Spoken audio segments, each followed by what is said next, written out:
Where have you been for the last 7 minutes? We've been waiting for you.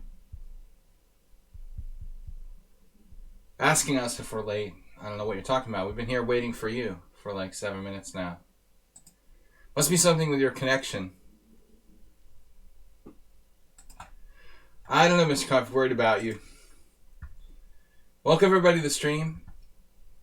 Yeah, Mr. Coffee's just a little bit late today. I'm just being silly. Too much lockdown. Nothing like being in the house.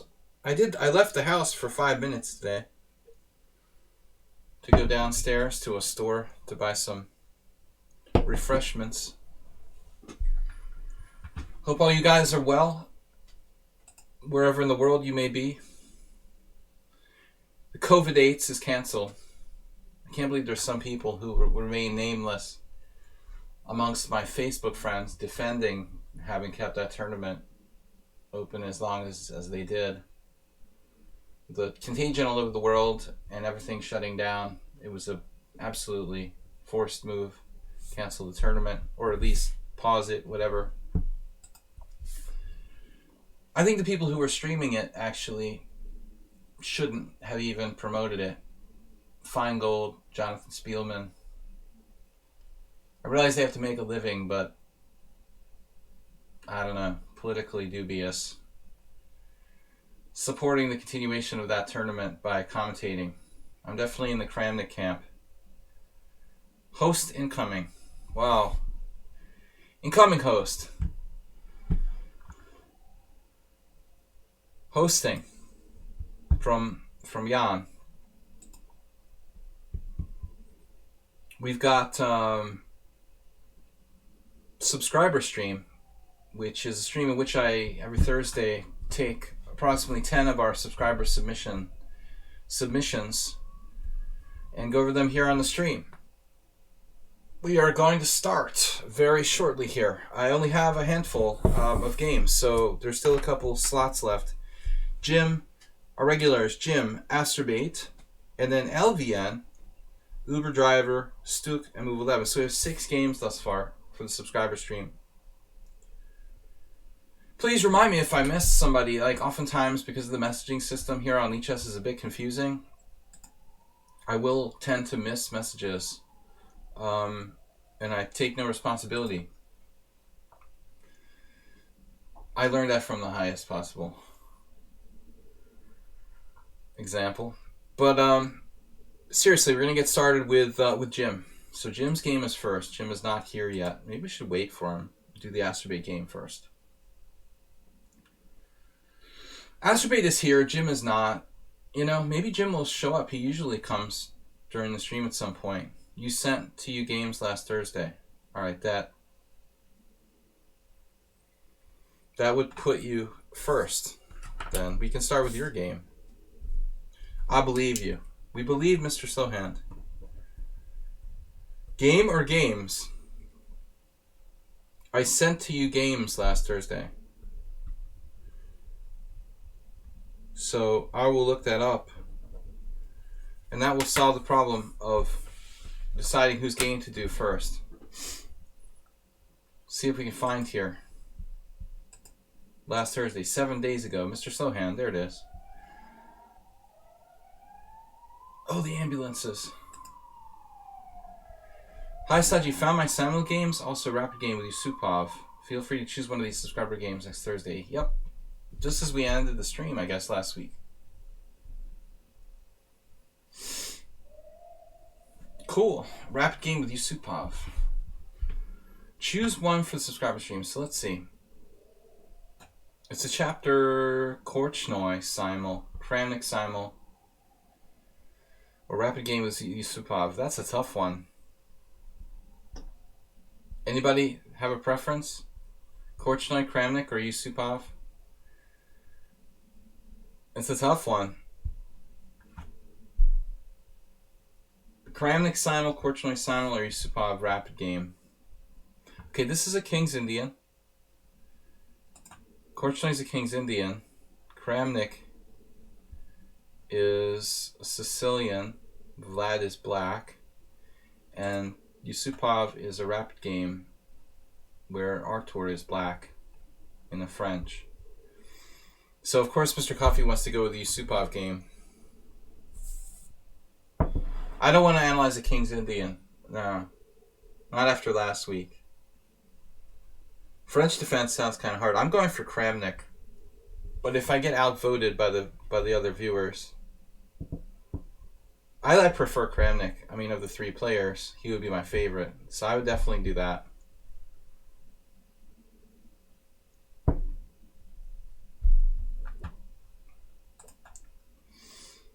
I'm down voting you guys. You're outvoted. Simon with Kramnik. Let's check it out. So we can do the other ones in future weeks if you want to, somewhat. I mean, Slowhand. This is interesting. This is a while ago. I mean, Kramnik stopped playing the classical Sicilian years ago, so this is obviously not a recent game. Though, I mean, okay, because it's a simul, I guess Vlad can play it, whatever. I don't know when it was. Does it say? Summer 1999. Okay, well that actually makes sense because that would have been his repertoire at the time, probably. Kramnik was still playing the classical Sicilian. This is Summon Unsound. Summon Unsound is in my mind. I don't know why. Mr. Slowhand, Summon Unsound, are you here? Warnaki, thanks for subscribing. Mr. Slowhand.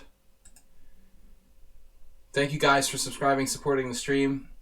So, Mr. Slow is playing white against Kramnik in a simul in Germany in 99. C takes d4, knight takes d4, knight f6, knight c3, d6, and I think the Rouser is hard to keep afloat at the highest levels today. But there was a time, around this time, when the game was played, when the Rouser was considered playable, more playable than it is today. So you saw Anand, Kramnik, Leko,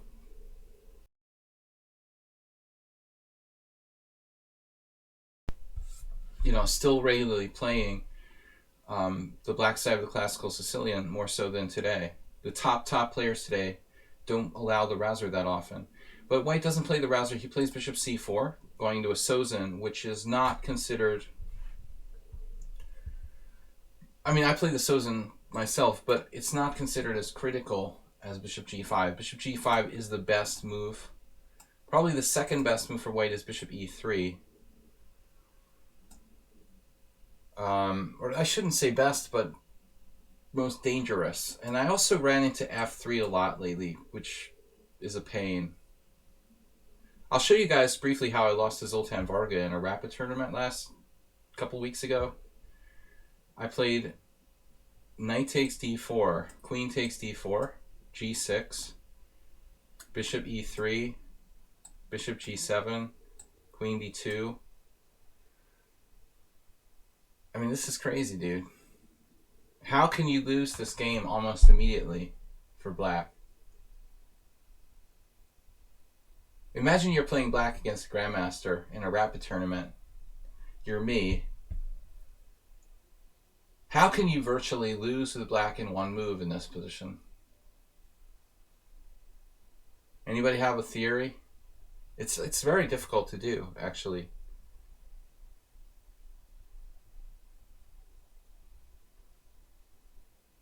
Black is a good scorer in this position. Didn't lose a single game. So check out how I almost lost in one move. Vargasoli, he's very expert in what he does. Castles is normal, but I didn't want a traditional type of dragon position. Bishop e6 I didn't like because white can play bishop e5 check and force me to make a retreating move. So what do? You want to play a standard plan with bishop e6, queen a5, rook c8, castles. But you don't want to play bishop e6 because you allow bishop e5 check. So what do? You try to be fancy in this position and you play a theoretical novelty, queen a5.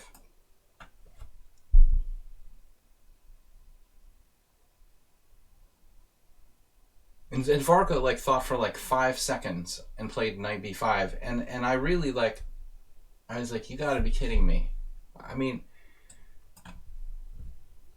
this is like, and after the game, he's like, "Oh yeah, I've never played this variation before."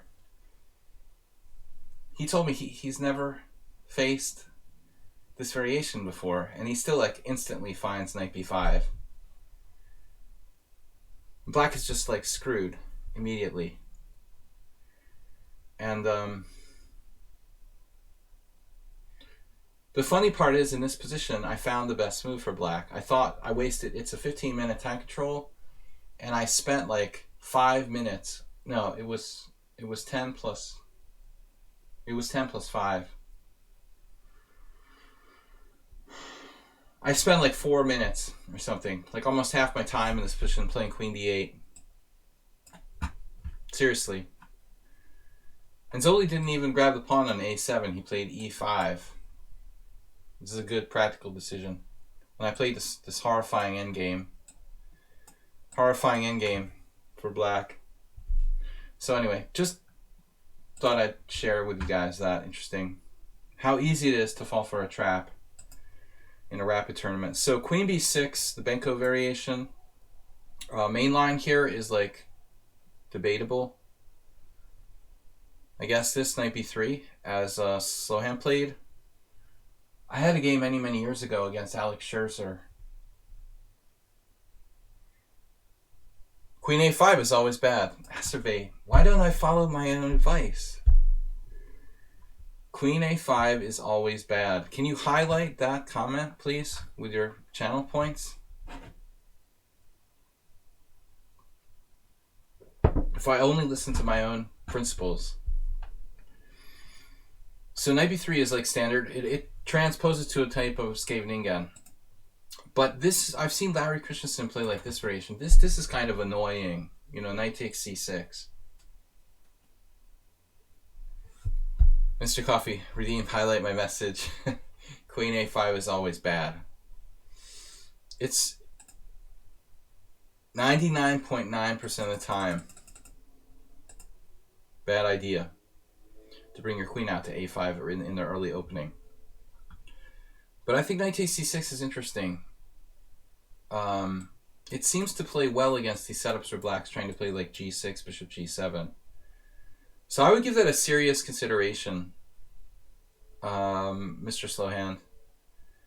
If knight takes c6, an interesting alternative. You know, this is almost always a bad move in Sicilians. I think these positions, it's not so bad. I had a game last month too where I played bishop d7. This is like Leonid Stein's move. And my opponent, the WIM, played like castles g6, knight takes c6. This is the same idea. It's just not really any fun for black after knight takes c6. Sucking the life out of the game. Bishop c4, queen b6, Benko variation, knight b3, anyway, e6, castle. This is like how I lost to Alex Scherzer. I remember against Scherzer, it was a game from 1991, and I still remember, I think something happened on the queen side. Alex probably played a6.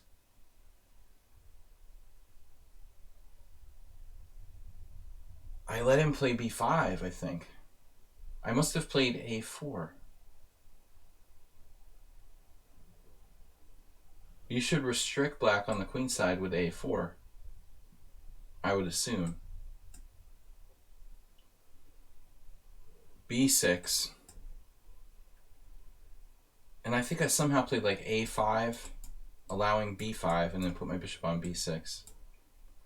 Anyway, it's really not relevant to what we're looking at now. Queen c7, bishop e2, castles f4, a6. And this is actually highly similar to a queen b6 Sicilian. a5 is always cooler. Igor Ivanov against Alex. But in the queen b6 Sicilian, the white bishop would probably be on d3 instead of e2. White could save a move. In the Scheveningen, the bishop is normally going to like f3, Karpov style, like the AD's World Championship match. Juicebox, welcome. So a4 is by far the normal move here, but not necessarily a problem. There's b6, knight a5. It's a standard Scheveningen scheme. Anyway, so this is our first game of the stream. Mr. Slowhand playing white in a simul against Kramnik. a6. This move is too passive. That's a Nefedov move. a3 is too passive. Not good.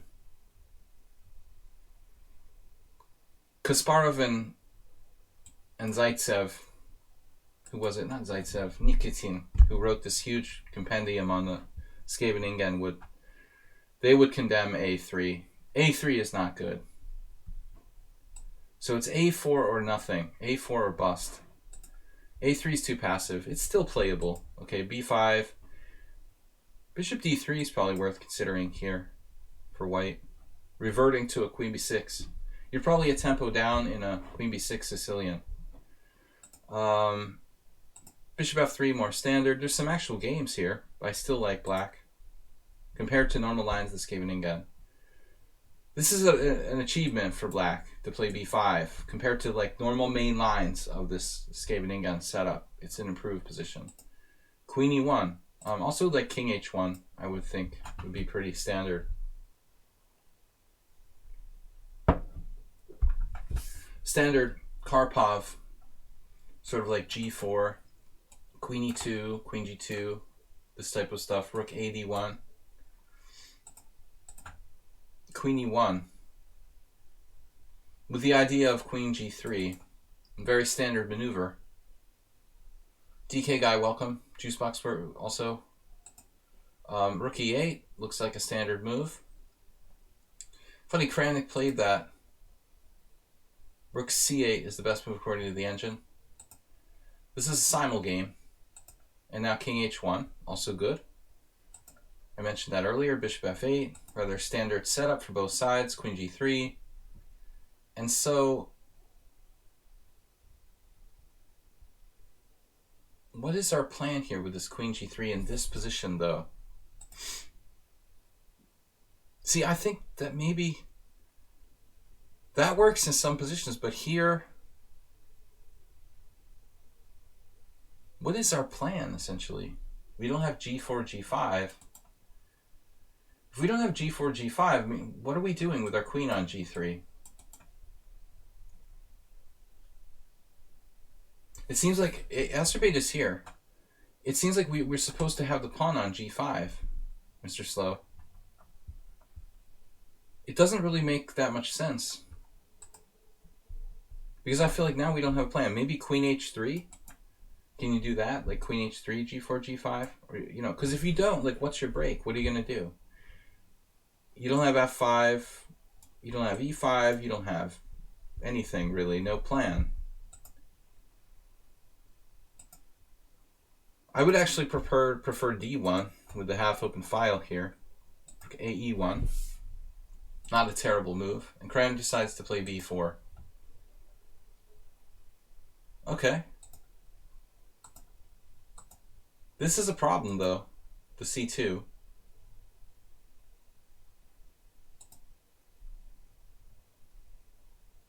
Bishop d1. Let me turn off the engine so it doesn't bias our analysis, but clearly the problem with bishop d1, I understand it. You don't want to tie. You have a choice between tying down a rook or a queen or a bishop to the c2 pawn. But the problem is, I think, the e4 pawn. This is the real source of black's counterplay.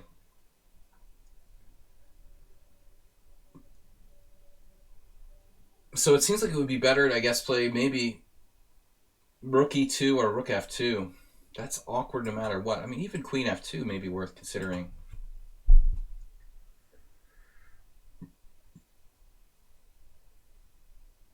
Fortuna Chess Coach asked an easy question to answer.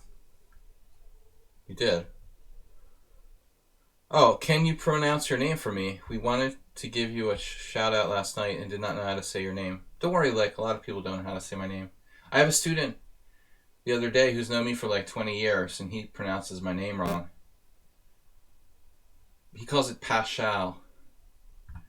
But I'll tell the story about my name. Like, ever since I was a little kid with my family, everyone mispronounces my name. So even when we would go out to dinner to a restaurant and you'd be like, okay, party of 3, what's your name? Would you like to put your name for the reservation? We would tell them the wrong pronunciation because it's just like safer that way. So we just called it like, we would say Paschall. But that's the way Hungarians pronounce my name too. They like the hard sound. But my name isn't Pascal or Paschal. It's actually Paschal. So you would say Paschal, but I've given up like trying to say it that way here where I live in Hungary because nobody can pronounce that. It goes against like the logical pronunciation in Hungarian, and I just say Pascal. But yeah, don't worry about it. My student says Paschal, which is like trying to make something crazy out of it. I don't want to know how Ben Feingold pronounces it. He probably does something like that too. But fair question, thanks. This bishop d1, though, I guess we're going to have a problem with the e4 pawn no matter what we do. Yeah, all these moves are inconvenient. All the moves are inconvenient. I wonder if rook c1 is worth considering. Praying for some kind of nah. This is already like problematic, defending that pawn. Computer, you know, these rook moves are awkward too.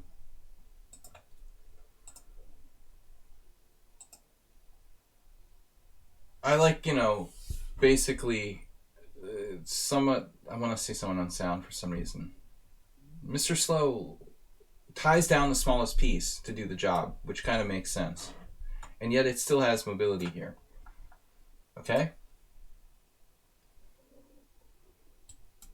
This is a strong piece, man. Knight on d4. Kramnik is just simply like undermining your knight on c3 now. With a4, a3. And so you're a little bit off to the side. But you can see the problem with White's position. There's no break. There's no break. That's why I didn't like queen g3 and blocking the g pawn. We don't have any plan with the pawns. It's like playing a Yugoslav attack dragon where you castle kingside. If you play the Yugoslav attack dragon and castle kingside, you have no pawn plan. You're sitting there with like pawns on f3 and e4. And you can't play h4 and g4 and h5 because you're castled kingside and you have no plan. You know, the same thing here. Like, we can't really do anything. We can't push our g pawn. That's where that's supposed to be, you know, Karpov style plan where you advance the king's pawns even though the king is on h1 or g1. So a4, knight b5 here, queen d8. You know, I would think actually Kramnik has to consider these squares as well, but I guess he was going to get bothered by the knight again if he played queen there. So finally we have something that supports e5, but it's not like you have a bishop on this diagonal. White doesn't really have any threats. Unexpected move now, bishop a6. To be frank though, I don't really like knight b5. You're coordinated, you're over here. You know, everything is coordinated over here. If you guys can't see my mouse, but between the C and the G files, all of White's forces, and you sort of go off track with knight b5. Not an easy position to play. Difficult to find a plan. This is undermined. But if he plays a3, you have knight b5 in that moment. So you got to find a better move other than knight b5 here, I would think. The engine says knight b5, or f5, or e5. So let's see what happened. Here, here, here. That makes some sense. I wish this was a rook on d1. I want that to be a rook. Plan is on... yeah, if you've been playing... all bullet players will tell you that the plans are overrated. e5, bishop a6. You just go from move to move with cheap tactics. That's the way to play chess. This was actually quite complicated. I'm expecting like Kramnik would crush anybody in a simul, so. But it's starting to look like not clear what Kramnik's doing here, frankly. Is the idea queen b8? Rook b8.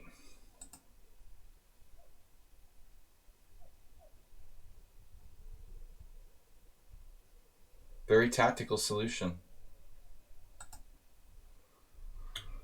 Alright, so you sack the exchange temporarily, but the emphasis on temporarily, because this rook is actually trapped at c7. Threatening mate in 1. And we get this position. So now we can take stock. 5 pawns, 5 pawns. White has 2 bishops, but this bishop here is nothing great. The other one is okay. White's bishop pair isn't anything special. White doesn't have any threats. Maybe 94 and some sort of f5. How are we going to get that in? So you played knight takes a4. You took the pawn. Material, man. Material is not my thing. Took the pawn. I was thinking like knight e4. Probably not a big deal though. And frankly, bishop c7. Maybe you have c3 now? This is kind of wild. You could win the pawn with the bishop in this line. We always spend too much time on the first game, and that's why everyone's in a hurry to be the first one. Mr. Slowhand got his game in first. I don't know. It just feels like we're not coordinated with knight takes a4. This feels like our pieces are coordinating better. What would Kramnik have done? Would he have played this, or would he have stayed? Because then, you know, he allows f5, potentially.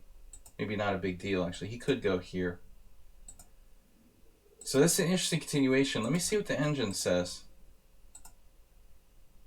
Computer agrees with knight takes a4. Material is paramount. I think this is still not a bad move. All right, material. Knight takes a4. Knight c6. Black is down a pawn.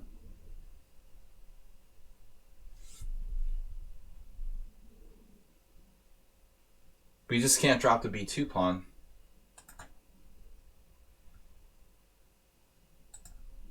I would be so insanely happy if I had a pawn up against Kramnik in any kind of game, let alone a simul. I mean, you're basically threatening c3 and b4, and black is lost. Yeah, he's in serious trouble. Clear pawn down, and those are connected past pawns. This move I don't like. I don't like c4. These pawns, it's going to be too hard to get that pawn through b4. How are you going to get the b pawn through b4? I understand why. I think Slowhand didn't like the knight coming to d5. He wanted to control that square. But you let Kramnik have a really, really solid lockdown on that b4 square, and your queenside pawns are never going to move. You know, if you play like c3 and b4, and you give your white square bishop some squares, I'm wondering about this. This looks a lot more harmonious. You know, you could slowly get those pawns moving up together. So these pawns can stay closer together. I guess I don't like this with a big hole on b4. So this actually looks really promising, c3. Clear pawn up according to the engine. Best move. This was your mistake, c4. A mistake. 5 games left. e5. Take. Now his pieces are really active. We'd also rather not play that. Yeah, the psychological pressure of only a few games left, and you've got to move when Kramnik comes to your board.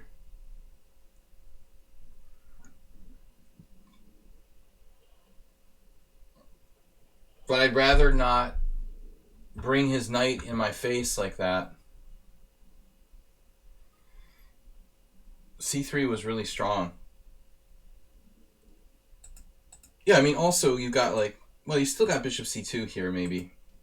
Even here, you might be able to play this move, but now look at the difference. This square as well.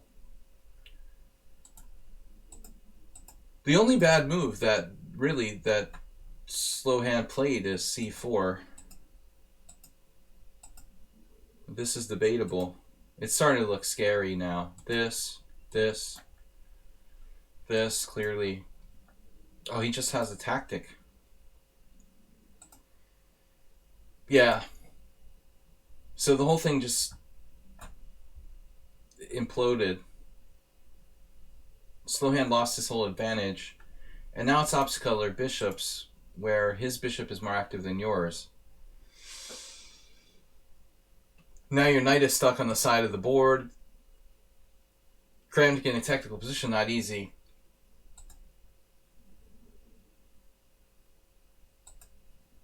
Down h5 is good. Making Luft, but attacking at the same time. Yeah, I'm a little surprised that Kramnik would... Oh, you're trying to trade queens. Queen d3. All right, I'm surprised Kramnik would trade queens. Does he have to? I would suspect he should play queen e5 in this position.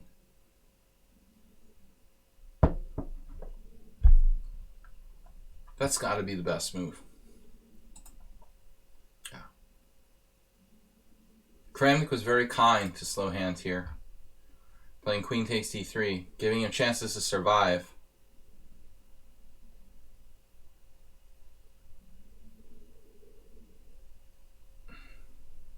This is a serious mistake. And black has attacking chances on opposite color bishops. Kramnik wanted to go home. If you draw, you draw. Maybe he just likes endgames. This is clearly really close now, and it looks like g3. Oh, he's got knight e3. Ah, knight e3 wins a piece. This is the big threat. Knight takes h2 is just a minor sideshow. Stopping that. Nice mate threat. Now can you play g3? Good. g3. I like g3 better, you know, if you have a choice, right? Can g3 hold on? It's close. The engine thinks you're drawing here. Kramnik missed queen e5, that was key. Even I saw that. b3. Both sides with limited time. You gotta trade pieces here. I can't believe you didn't play knight e4. I would play knight e4 so fast, you know, you wouldn't even know it hit you. He actually has rook c8 there. It's not going to change anything, rook c8, though. I mean, maybe he can beat you. Maybe he can beat you. Maybe you're right not to play knight e4. I mean, this is a very torturous position. I think this is a draw, you know, but I guess the extra pawn, Kramnik, mating threats, opposite color bishops, this is not an easy draw if you can't trade rooks. I still probably would do it. But you did get it anyway. Wow. So he let you get to that ending. You know, objectively this might be a draw, but not easy. Especially against a technical player like Kramnik. Obviously, you know, any bishop or rooks traded, it's a dead draw. But with both on, I'm not sure if he should play h4 or not, objectively. If he had more time, he might play something like f5. He doesn't have to commit to h4. Probably it's a draw after h4. Maybe it's a draw anyway, with technical best play by both sides. Reminds me of a game I had. I don't know about this rook, man. Your rook is not in a good position here. You need to get your rook clear to somewhere else, maybe.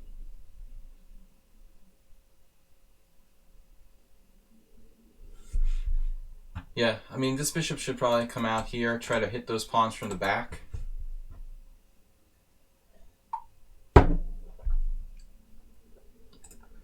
Get your rook out. I mean, your bishop off of f3, back behind where it can attack those pawns.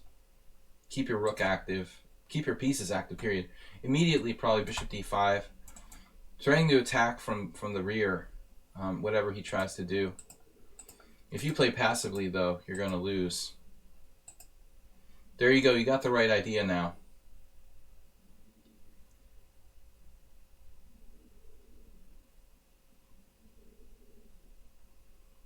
There's some curious positions here.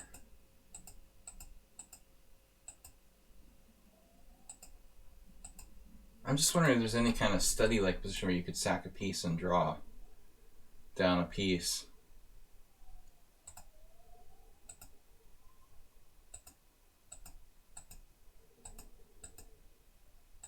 Allowing h3, which loses.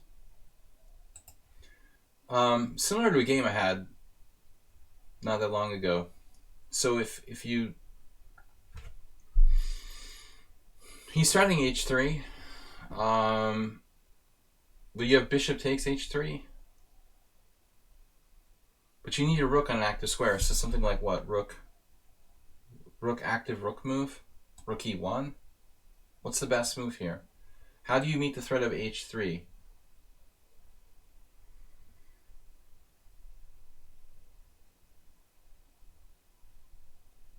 If you could play rook e1's not going to be good enough. The thing is, if you go down, are you going to get in trouble on the back rank? You know, this is not an easy position to hold. So you have to play king h1. King h1. I think this holds.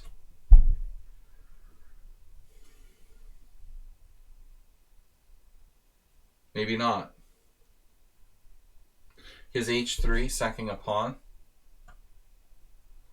Yeah, no. I don't know. h3.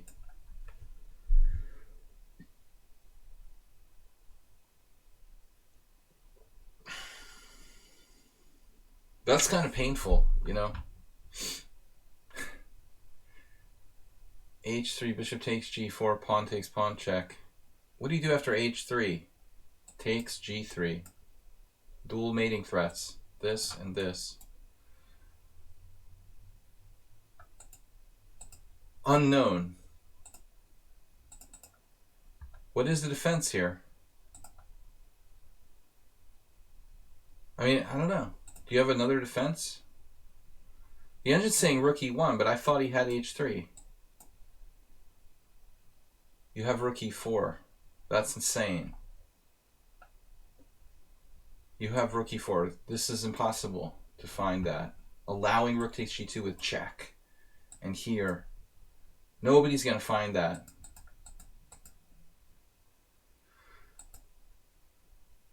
I would play king h1 and pray, you know. That's all you can do. There's no table base even for this position. King f4, king h2, h3. You're hanging on. It's probably a draw, but you have to play perfectly. Anyway, crazy long game, guys. Welcome to the stream. Zell Poker, T-Dark. This was a really ridiculously long analysis of this game. All right.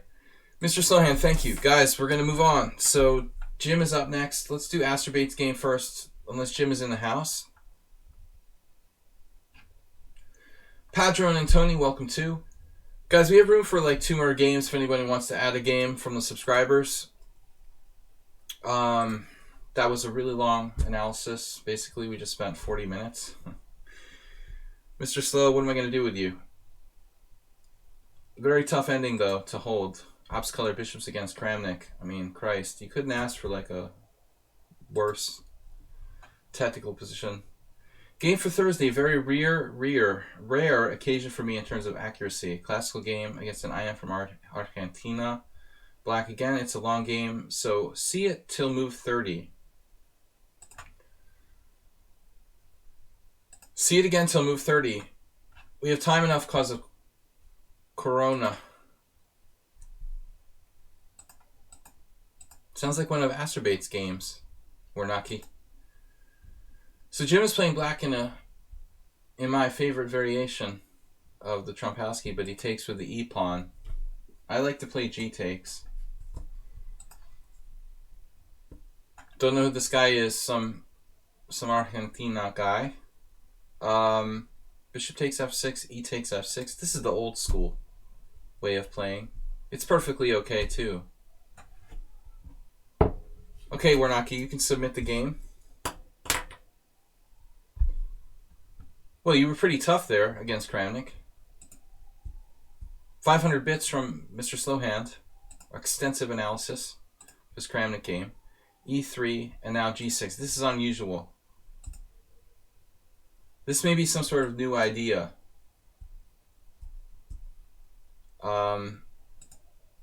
Traditionally, bishop d6. The problem that occurs here in these positions is this type of structure. I've seen a lot of people lose with black in this classical kind of line. Basically, like they play c6 or something, and then white has some sort of minority attack on the queen side. White has a better structure. But anyway, Jim has an interesting interpretation here. Okay, g6, I've never seen this before. I don't play e takes f6. I mean, you could argue that it's a more solid move. You can argue that it's a more solid move than g takes f6. But I'm kind of a fan of double, f pawns, taking with the g pawn. Even when I was like a kid, I was playing the g takes f Caro-Kann, which sucks, but it's at least kind of fun. E takes f6, e3, g6, and now c4. Takes, bishop takes, and bishop g7. This reminds me of something else. Why? I guess that's what we have to ask ourselves at the end of the day. Why doesn't Jim just play like g6 on move 2, Is it better? I wonders. If you're going to play this, then why not just play like g6? This is a good line. Bishop f6, he takes f6. And here you have the flexibility with this pawn. You don't have to play d5. You typically won't, in fact. Black will usually play f5, d6, knight d7, knight f6, something like that. Extremely okay variation for black.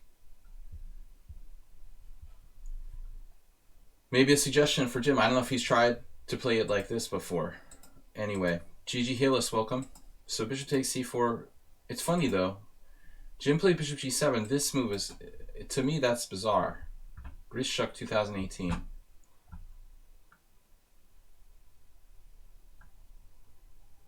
But I guess you understand the point. This bishop, they're saying, is more active on this diagonal. You can compare this to Grunfeld variation. Famous game, Serwan Kasparov. This is a little off the track, but let's look at it for a second. If we look at this famous variation of the bishop g5 Grunfeld with like knight e4, cd, knight g5, e6, knight f3, to Serwan. What I'm saying is, in this type of line, after e3, castles, bishop e2, rook e8, typically rook e8, I would think. Maybe b4. Castles, b4. Then rook e8. I thought rook e8 is a move. It's weird. Very rarely played here. What I was trying to get to is that this is an idea to bring the bishop back to f8, to transfer the bishop to d6.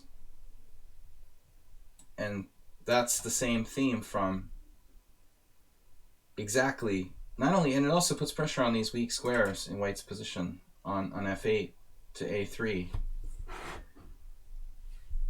Welcome to the stream, guys. So thanks for the submission, Warnaki.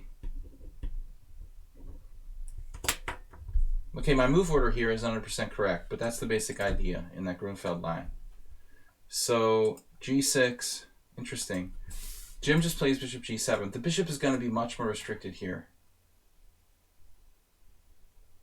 At the end of the day, you ask yourself the question, well, then why did black play g6 if he's putting the bishop on d6? And it has to do with, I guess, defending f5. So here, castles, castles, so c5. The Greeks. Interesting. Bunch of games here and only one player has played c5. I'm not going to criticize c5. This is a Grunfeld idea, right? Vadim Milov. I lost a nightmare game against him once. He sacked the exchange against me. Crushed me positionally. I made like a terrible decision. So f5. Jim wants to play this move before it's too late, I guess. You know, he wanted to play c5 before it's too late. It's understandable to not want to be backward along the c file. We'll call this the Greek variation. c5, white takes. The pawn does look pretty shaky. And if black's able to get it back, I mean, it's hard to say that white has an advantage.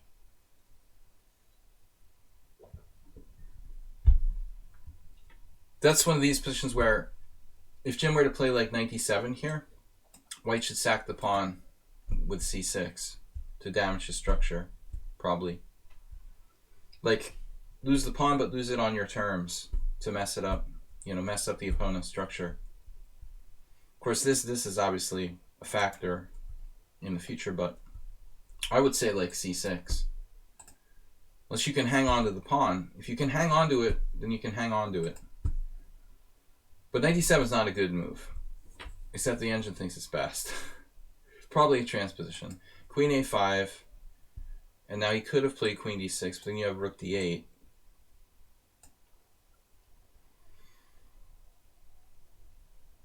Man, that's not good. So what's up with queen d6?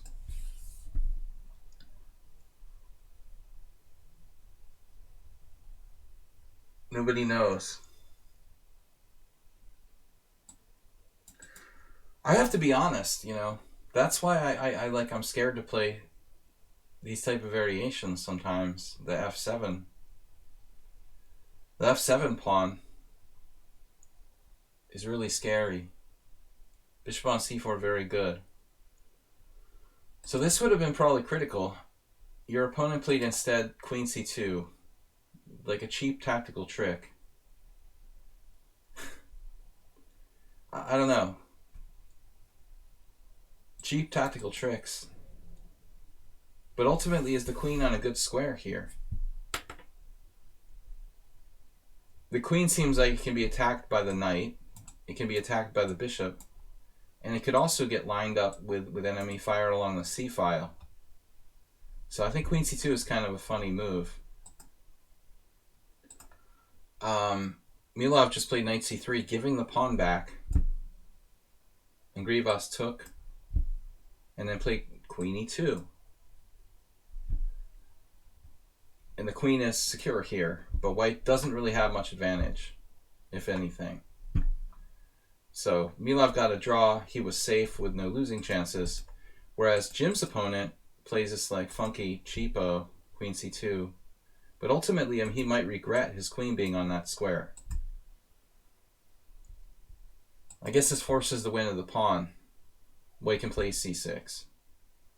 He doesn't play c6. I don't see how you can justify not playing c6 in this position. I mean, at least you damage the opponent's structure. I don't think white is like a positional player. Infinite flash chess, who's that? Just kidding. Alright. Snap. This is probably like a bullet simul. Knight is actually pretty well placed here. Perhaps white was hoping to get like a pawn fork. But now we're actually threatening bishop f5. Very fluid development. The last time we talked, the COVID had been in its infancy. Yeah, It's crazy. But we're not allowed to talk about that. Too much of that. That's all anybody talks about. It's boring. F5. Good and bad. F5 is good and bad. I wanted to get my bishop developed, and it's not really good for my bishop, but it's good for pretty much everything else. It's good for this bishop. It secures e4, but it's bad for our light square bishop. No, this is... I mean, bishop e6 is okay, but it's like going against our white square bishop. Trading our white square bishop is going against our bishop pair. But this thing is the best piece white has. Enjoying or time for golfing. No, bishop e6, that's fine, whatever. It's a draw, I think, after this. Now it's like nothing. White has the d5 square. This is just nothing. a6.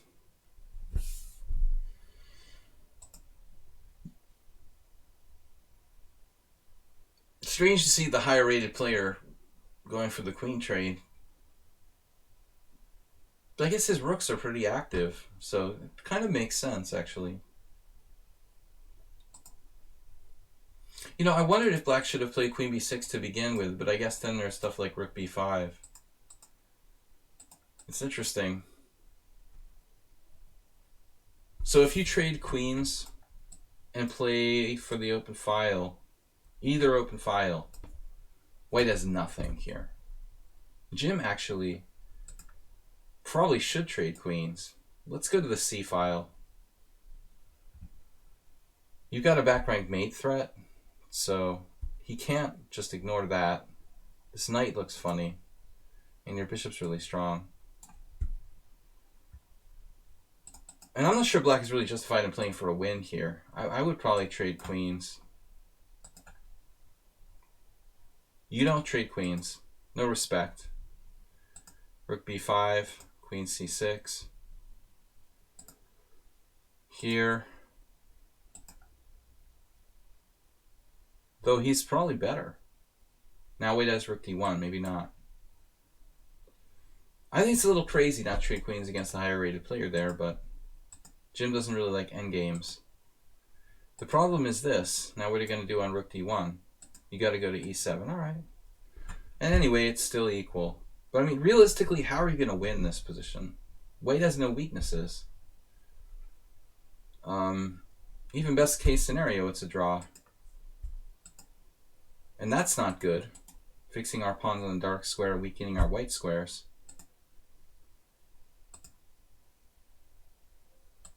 I feel like Jim was playing like he was playing against like a lower rated player or something here. You know, like you'd be trying to beat like a 1800 or 1700 or something. Like I think at some point when you're playing a much higher rated player, you know, if they offer you an equal endgame, why would you not take it, you know? All right, knight c5 here, rook c8. White's like groveling for trades now. Knight b3. I still don't see anything for black. Is the rook trapped? The rook is a problem. We have tricks. I don't see it. a6, rook takes b6. Queen e8. Something with that rook on b5. Knights are better in symmetrical positions. In general, the knights are at least equal in symmetrical positions. This bishop, though, it's stronger than a knight. The bishop is still stronger than the knight in this position. It's the pawns on both sides.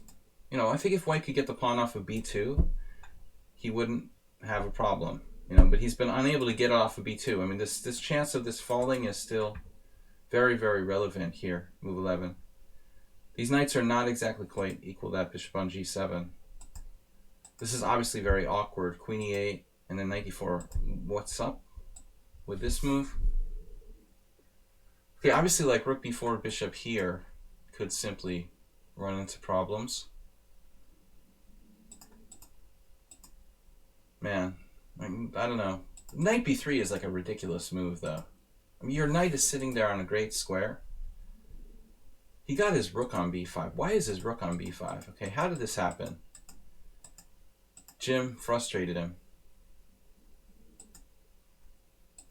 I agreed with this. But I think now we have to realize our rook sucks. So this was the moment to play like rook d5 or something. And we dropped this pawn. Unclear. Bishop takes. Rook d7. Queen somewhere. And if you take this, you get forked by knight c5. So actually, yeah, white has some problems because of that pawn on b2. Not exactly. This is still stronger than an average knight. Stronger than your average bear. And the rook is awkward, and that pawn is awkward. White has to solve both of those problems. This didn't help. Cheap one-move threat. Now the rook is really stuck. No, Jim played really well. Now f4. A new idea is born.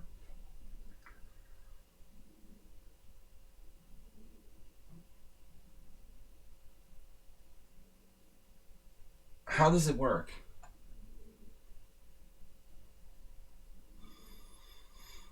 How does it work, guys? Rook d8? Is that the point? Man, look at those pieces. Look at that queen. Look at the queen on a3. Imagine even bishop f8 is a problem.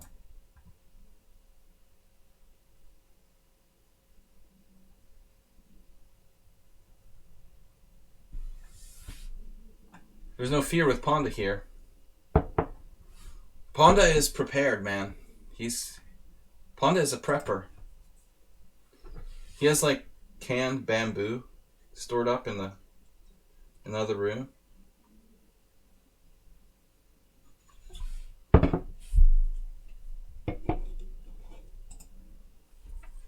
What's up, Village Lord? Anyway, we're spending too much time on single games because they're too interesting, but I want to move on. f4, breaking up the structure, and rook d8. That's what I suspected. So the back rank problem. Bad rook, stupid queen. You got to start to ask yourself. No, I'm not going to say it. Anyway, rook b4. This is very awkward. Highly suspicious placement of pieces. Wait, isn't it just a back rank mate here? He's just... no. Yeah, it's not so easy. Does bishop f8 win the exchange?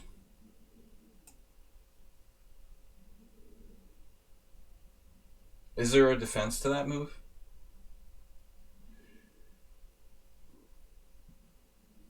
There might be a defense to that move based on rook c4. Very good spotting, Infinite Flash Chess.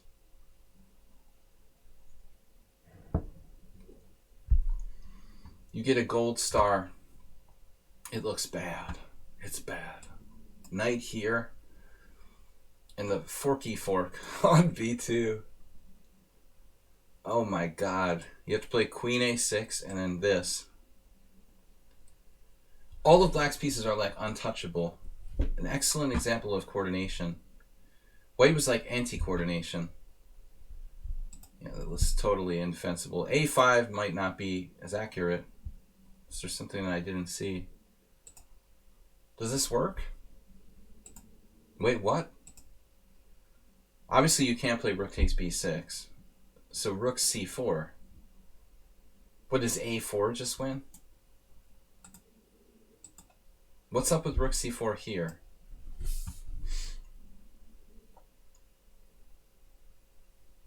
We got to keep this protected so you don't get back rank mated. There might be something. This idea, in some positions, sorry, the queen e2 is going to crop up again. b5. b5 is interesting. I don't see the forced win. What does a4 just win? That would be messed up.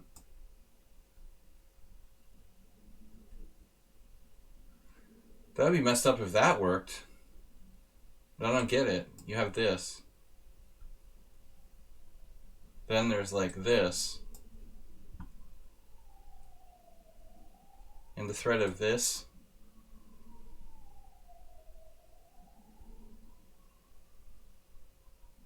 Where I'm not completely sure what's going on. Does white have a defense here? Knight d3. Now, I knew this was going to be a problem, though. Yeah, it looks like black is winning. Is a5 the best move? Apparently black has just a handful of winning moves. Wow. Everything wins. Literally everything wins. So there's not much to see here. a5, rook takes b6, and the back rank. We're not going to see the rest. Alright guys, moving on to the next game. We've got, good job Jim, Astrobate up now. We need some faster games.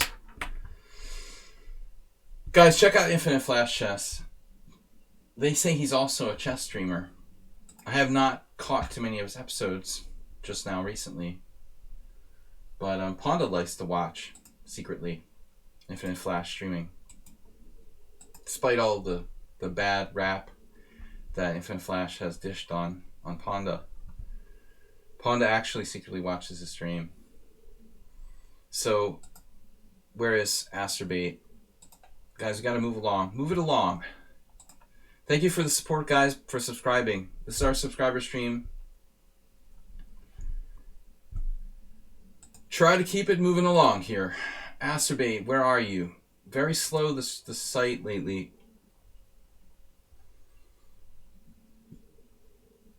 Here it is, Thursday commentary stream submission from the Ponda Arena. Oh, this is the guy that I played, that I was raving about how well he played. Raised at 1342 against Astrobate. He was fast and not bad for his rating. I love hypermodern openings against weaker players. People tend to really not deal with hypermodernism well, below 1800.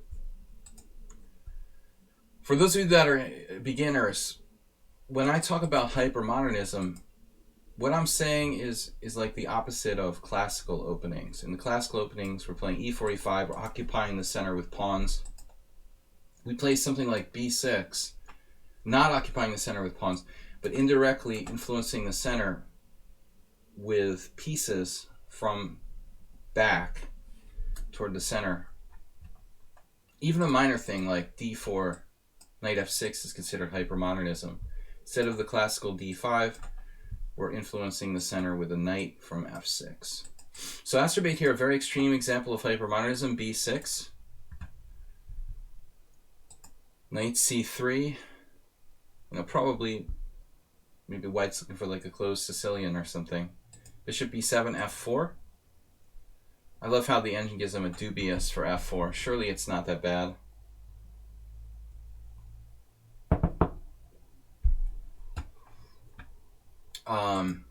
Knight f6. This is extremely aggressive play. Ultra hypermodern. Today with one of our subscribers I was looking at e4, knight f6, e5, knight g8. Now that would be like the most extreme example of hypermodernism you can come up with in like the sort of legitimate openings. Black actually undeveloping to induce white to overextend his pawn on e5. Astrobate here with knight f6, inducing white to overextend the pawn. Now Astrobate, the question becomes, Is it better to play knight e4, knight d5, or knight to g8 and go home?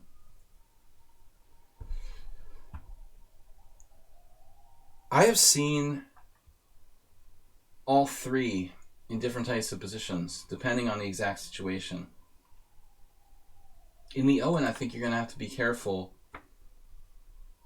with this guy or girl.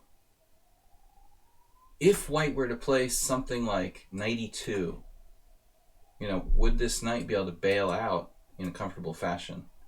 Would your knight get stuck hanging out to dry on e4?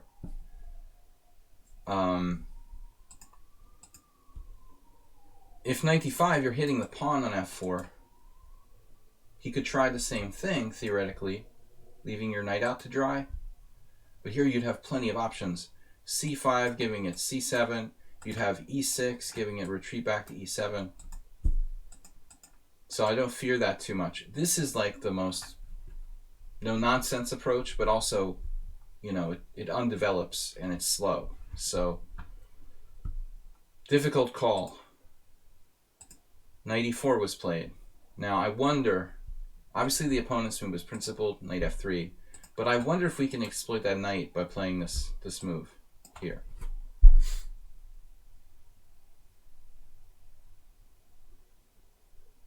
Where is that going to go when white plays d3?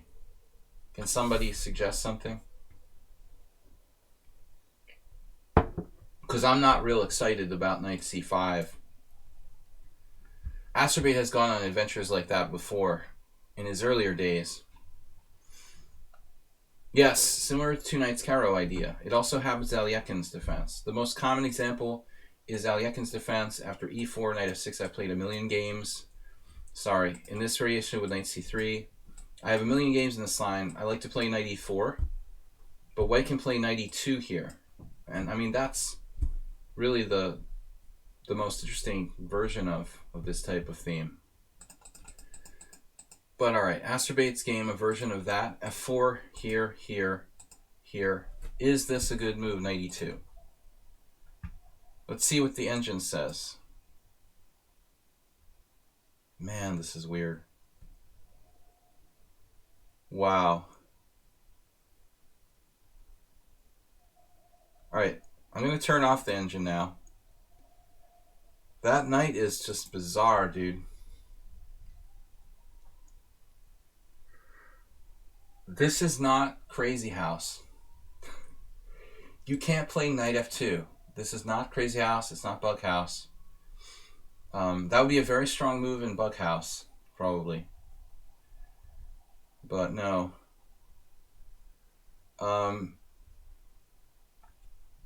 The knight needs to be saved. How are we meeting the threat of d3 in this position? The engine said like e6. But what is going on here? Queen h4 check. The rook is trapped? Are you serial? Do we have this? Master. We have this. g3, knight takes g3. Pawn takes g3, queen takes h1. Or, knight takes g3. The best variation, knight takes g3, knight takes g3, bishop takes h1. Pinning the knight here. Now the question would be knight f3. We just snap it, and then he takes here, and we can probably defend with knight c6. And white is down in exchange without really enough compensation. So Astrobate saw all that when he prepared knight e4. Clearly. No, bishop g4? Where? So white plays knight f3, e6, bishop c4. That's a dead diagonal, man. That is not a good location for the bishop. This is a far better square, actually. Bishop d3, fighting for control of e4. Korchnoi. Hoping for knight takes, d takes. Try to open this up. I can almost draw straight lines. Yeah. I mean, maybe now, actually, Astrobate is getting in trouble. Maybe this move is taking on, like, increased strength here.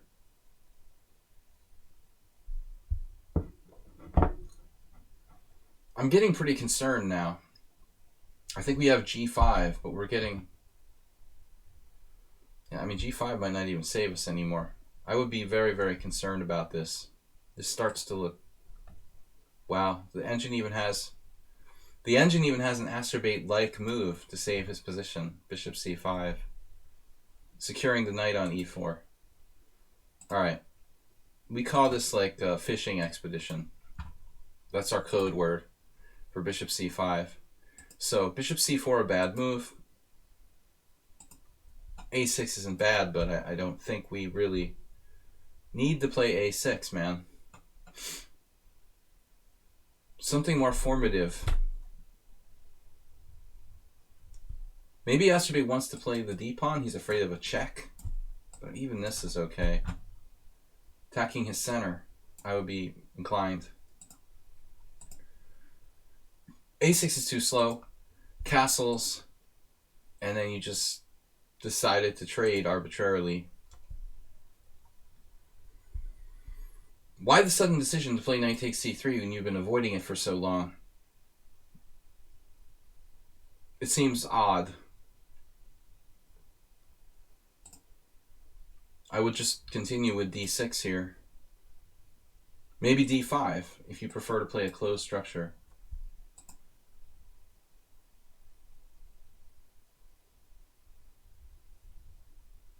Pushing the h-pawn here. It's a wild idea.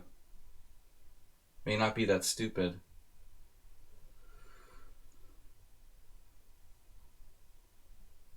But I certainly think that black has more fundamental business to attend to. Knight c3, white builds toward the center, and then g6. Yeah, g6 is like, this is kind of scary now. f5. I like white's decision to play b takes c. For some reason I was expecting him to take with the d-pawn. But maybe building the center makes more sense. I don't like this Astrobate. Why suddenly decide to take here? I think you should wait until you're forced to make that exchange. Is it possible that this Astrobate saw everything? He saw knight e2 was on the horizon, so he decided to trade. Now g6, d4. White center looks kind of ominous here. White is better, I think, at this point. He's better. Black has to hunker down and try to block the position. Probably. I mean, I guess this is a serious problem, dude.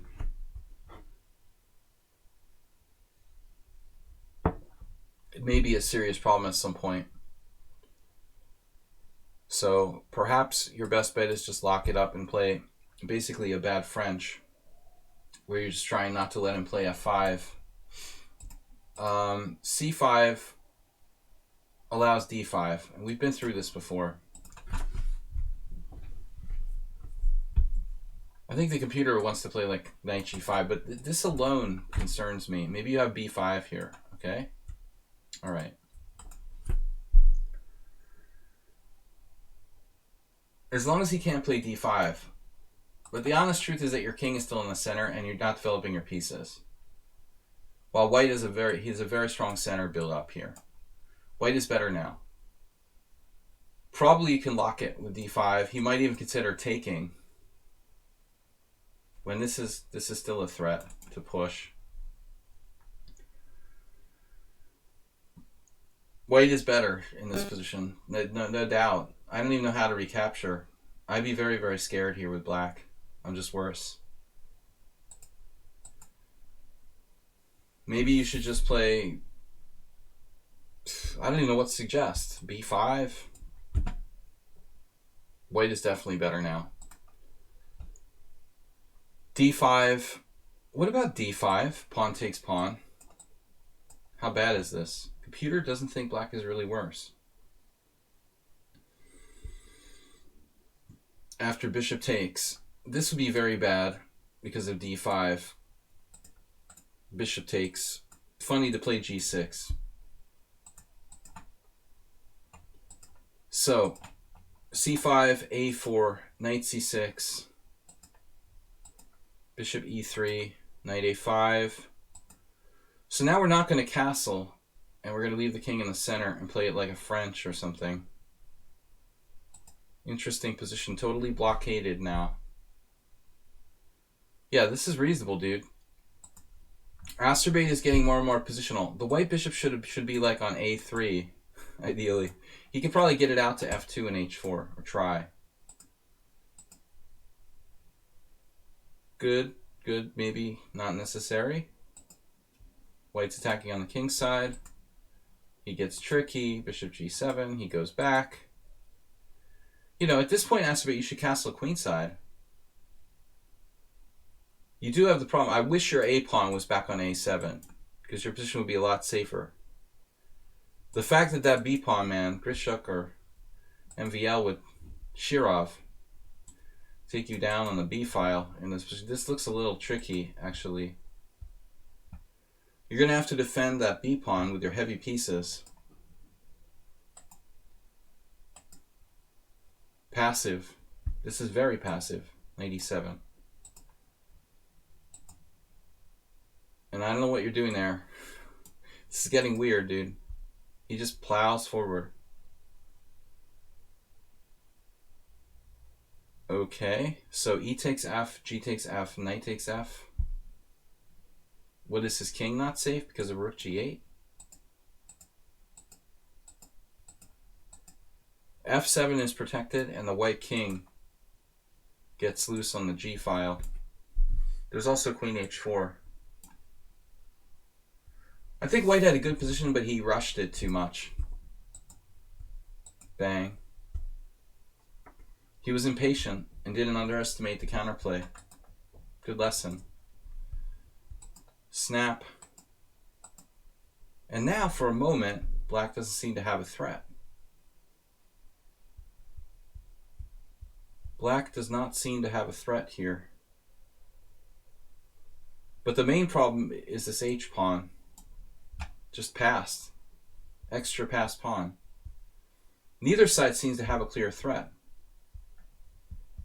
So the deciding factor will be the h pawn for black in this position. So he basically kind of hung his position. That pawn, he can't afford to lose that. I mean, maybe Asterbate had threats. I don't see it clearly, though. Other than the h pawn, you can't even play that, actually. It's not that easy here for black. This is a huge blunder, dropping c3. This is weak, this is weak. His king's in the center. His bishop's out of play. It all falls apart. You got here the big pawn on a2 never really got in the game now. He never should have put it on c4 in this type of opening. Obviously in black now just wins the exchange. Weird. Bishop e1. Didn't care. Okay. Last try for the black king. Now you can't castle, unfortunately. The best decision. Just be safe. Defending e6. Businesslike. Asterbate's learning to trade pieces when he's up material. I like how white played this out now. Whoops. Anyway.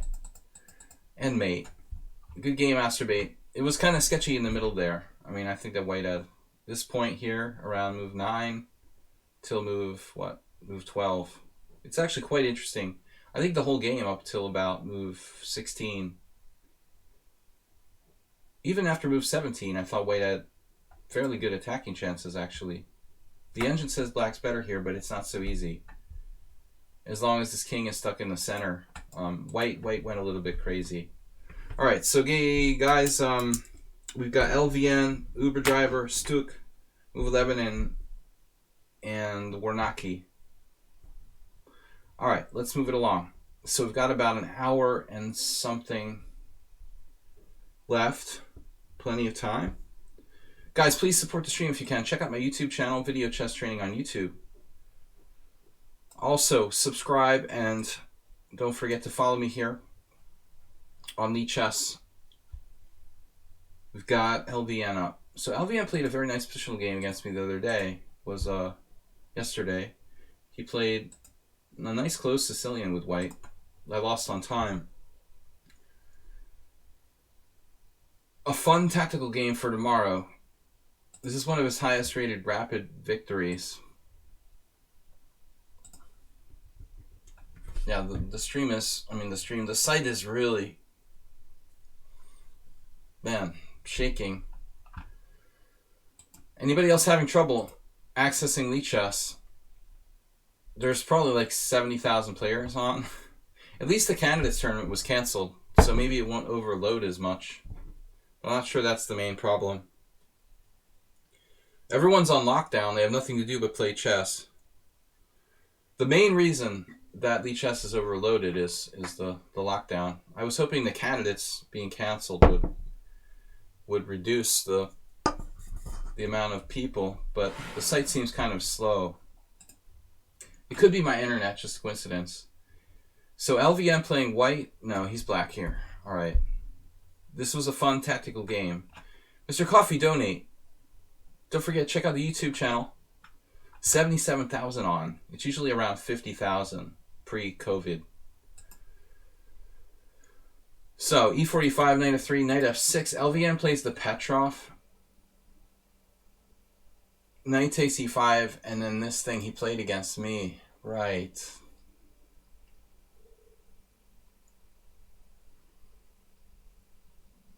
Move 11 is like more videos for the YouTube channel sometime. I should. I've been promising for a while. I have this other side project where we started to record stuff, but I should get on it. All right. Knight c6, knight takes c6.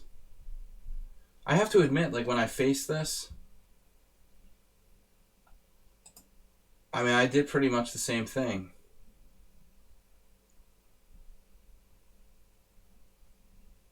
I'm wondering about the variation, with queen e7.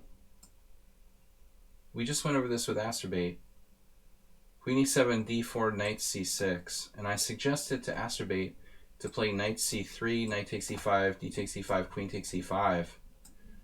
And white to give the pawn back with something like f4 in this type of position. 31,000 games, gotta love it. Bright future for chess coaches. Well, if like the world economy crashes and anarchy starts, I don't think there's going to be like a good future for anybody. We got to get this thing over, man. I don't think that the solution to the chess coaching business is global catastrophe. Just there's a temporary side effect that it might be good. All right, knight c6. For the first few weeks, the chess coaches will do well. Knight takes c6. It's reminding me of a scotch if you take this way. I don't take any responsibility for this gambit, man. It's not sound, but it's interesting. So this is probably what I played when I met this the first time. Bishop e3, not what I played. Van Forest, another line that's kind of weird. I wonder if LVN has ever tried this. It's not a line per se, but you can try to play like bishop c5. Have you ever done this? Knight takes e5. You try to turn this into some sort of gambit with like knight c6. Is this possible?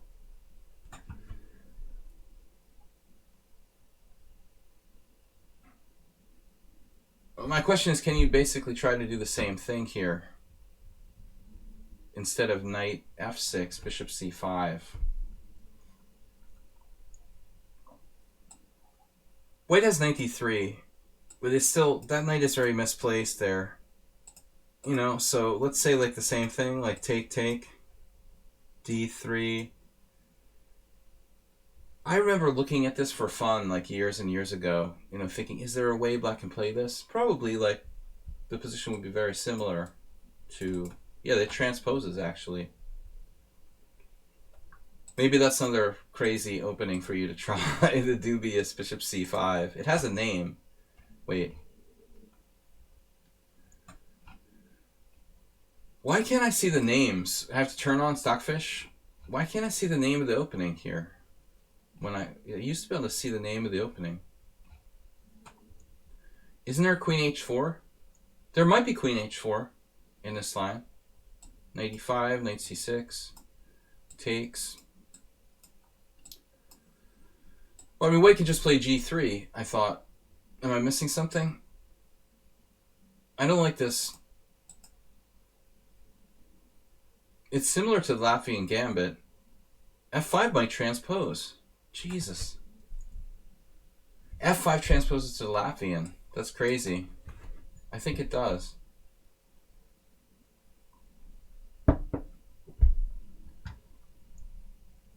Oh, Knight C6, Queen H4. I'm not believing you. I'm not believing you. I'm using the engine to cheat. Now you lose a piece here. No, I mean this is a freaking Latvian. Look. E4, E5, Knight F3, F5. Knight takes E5, Knight C6, Knight takes C6, D takes C6, D3, and then Bishop C5. Maybe Bishop C5 isn't the best move here. That would certainly be one of my first candidate moves, to play Bishop C5, though. Turns out it's not the best move. Mladen Zelic. I crushed with the move 1C3 many years ago. No, I don't know. Anyway, let's check it out. So, game in question is this one.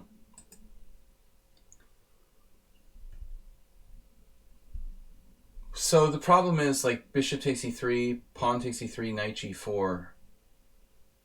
What now? Queen f3, queen g5, king somewhere. Yeah, dude, you have to do this. You have to take and play knight g4, and then I guess queen f3, and then queen g5, and then white has to protect the pawn with the king.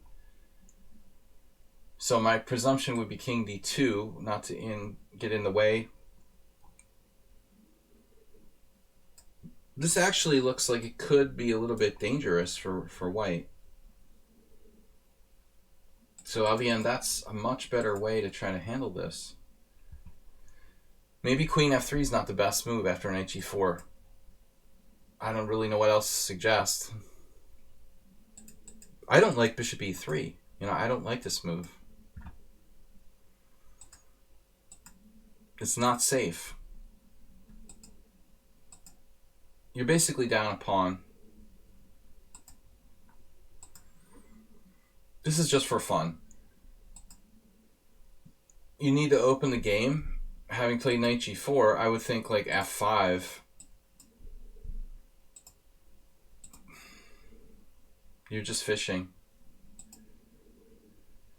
Kicked back. Now it's just not sound. Black is like busto here. Just to clear pawn down, no compensation. Maybe white's being overly cautious. He basically played pretty well. c5 we need to play. It's like desperate to get some threat here. c5, b4. Maybe we have something. b4 right away. Maybe we can prep it with like a6 and c5 or c5. The problem is this Oltan Varga move that. Ugh. I don't need another reminder of that theme, like I showed you guys earlier. How I lost in 10 moves. It's ridiculous. I didn't really lose in 10 moves, but I felt like I was lost in 10 moves. Here, b4. Freeze them. Only chance. Okay, so for a moment, you know, white's not threatening anything. You could even play c6 if you want to. I would imagine c4. You follow me for the coffee. You follow Mr. Coffee for the coffee.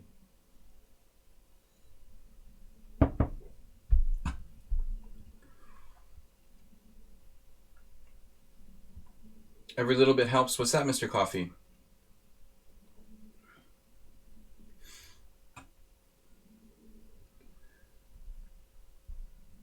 Oh, you're talking about the friends list? They turned it off.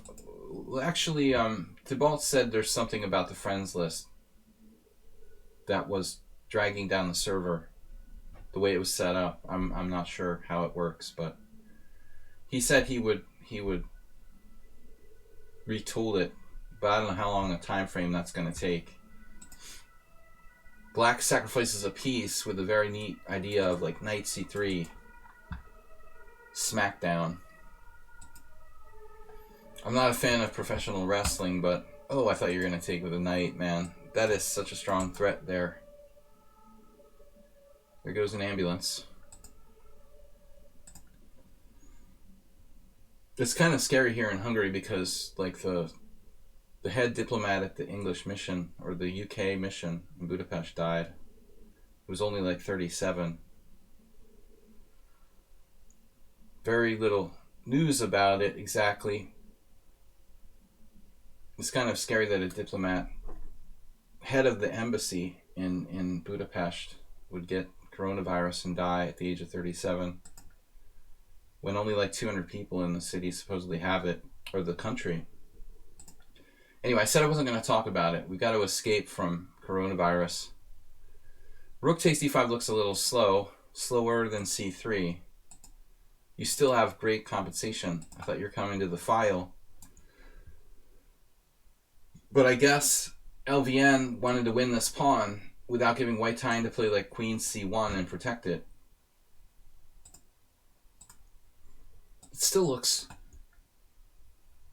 I mean, it looks like this is winning for black, actually. You've got these three pieces in the board, on the board, in active positions. The threat of taking here, knight d5.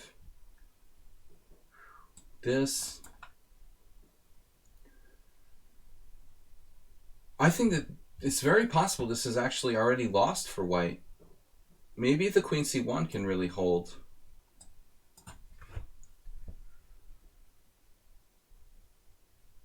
But frankly, I mean, the bishop, these pieces are totally non-existent. And then like take, if you take back, it's looking very, very dangerous for white after this.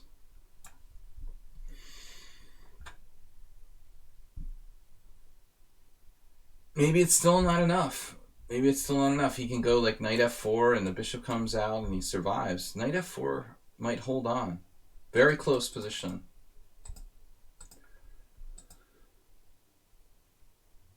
He doesn't recapture here.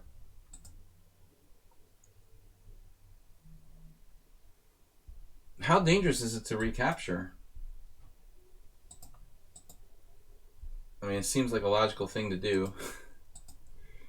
Not the best move, apparently. Knight c1. Here. This is also probably okay, except for queen b4.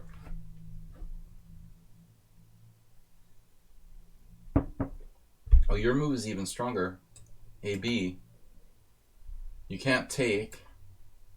Threatening queen a1 mate. That's the only move then, knight a2. Now we have threats of knight d5 coming. Bang. Bang. What? What? Rook b4. Almost, but no cigar. This is a serious problem. What a sneaky move. Mr. Coffee's talking shop. Watch out, guys. You're scaring me, man.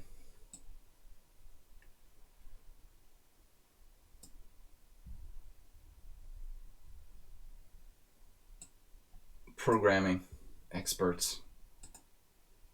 This stops queen a6. Is there a better move for black here?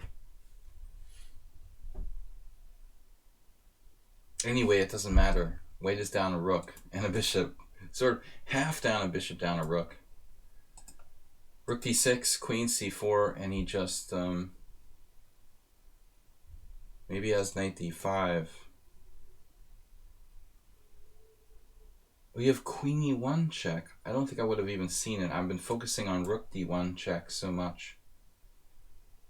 Wow. Murderous. And now this. Jeez. That hurts, dude. But where's the next move? Queen a5, queen a4. Queen c1 is covered. There's no rook a6. So it's like knight d5 or something perverse. White actually has queen a6 check, sacking the queen to win the rook at e1 in some lines. I must be missing an obvious move or something. I don't see it. Jeez, dude. So I guess the point is that like queen a6 check, you don't have to take it. That's the moral of the story. I was looking for this move. Knight d5 is interesting. Is this the only winning move for black? Queen b1? Possible that's the only winning move. What about queen a1?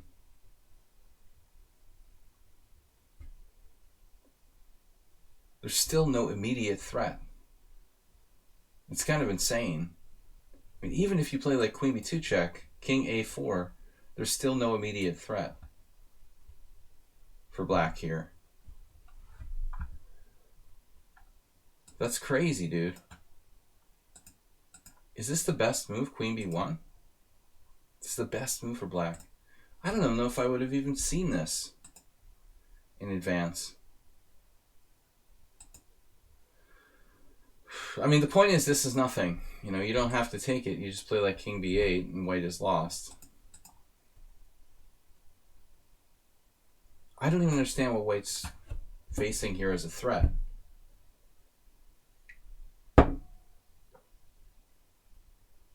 What am I missing?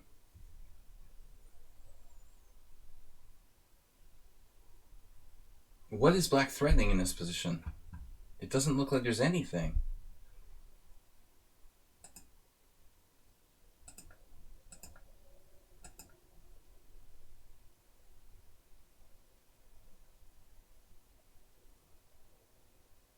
Slow motion. Yeah, I'm not convinced by rook b2. I mean, I looked at that, but funny, like rook b2 practically doesn't threaten anything.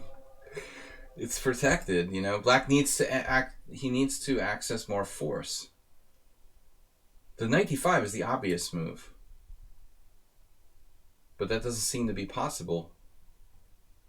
This is like, is c6 the only move that wins here? If knight d5,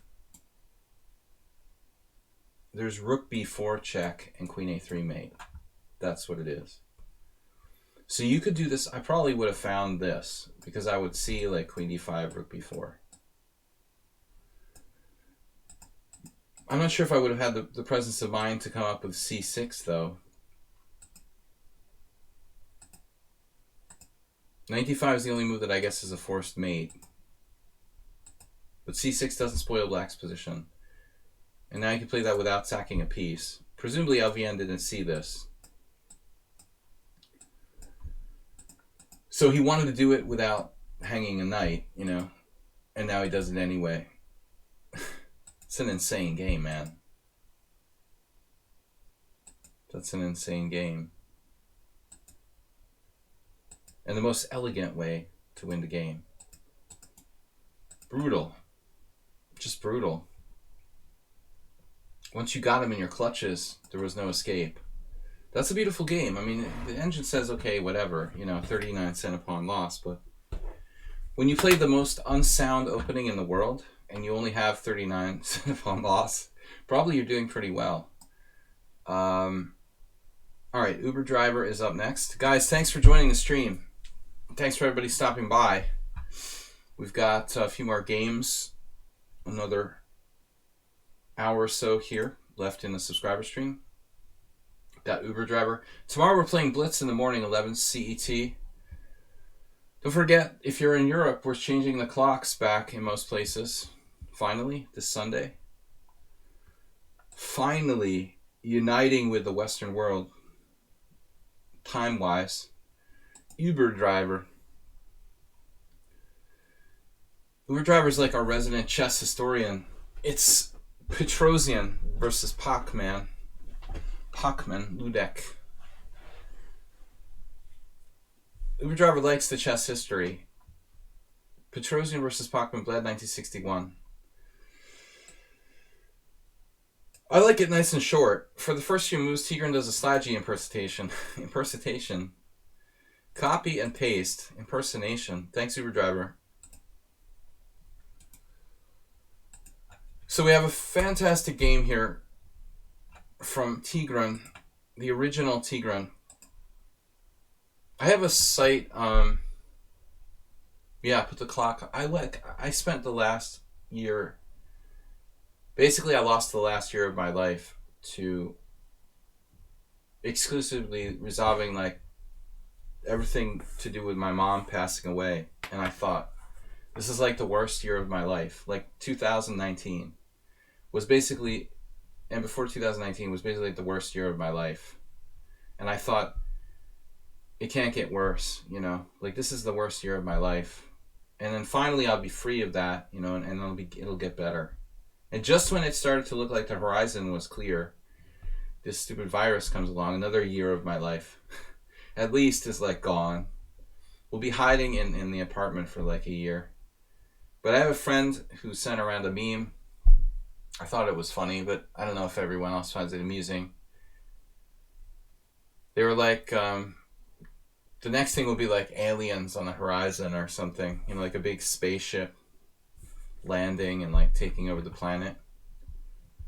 But I think if we have an apocalypse, it's got to be something fun, you know, like this is not a fun apocalypse. Like there's no zombies, there's no aliens. I mean, you know what I mean? It's just not an interesting apocalypse. Yeah, we haven't talked about the Ancient Aliens in a while, move 11. Now that Ilum Jinov is out of FIDE, it doesn't really come up very often. You have to ask yourself,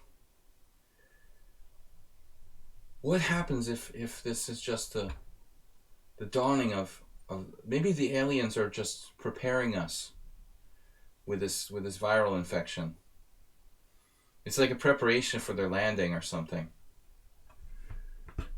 Something to think about. So Uber driver never noticed the orange guy.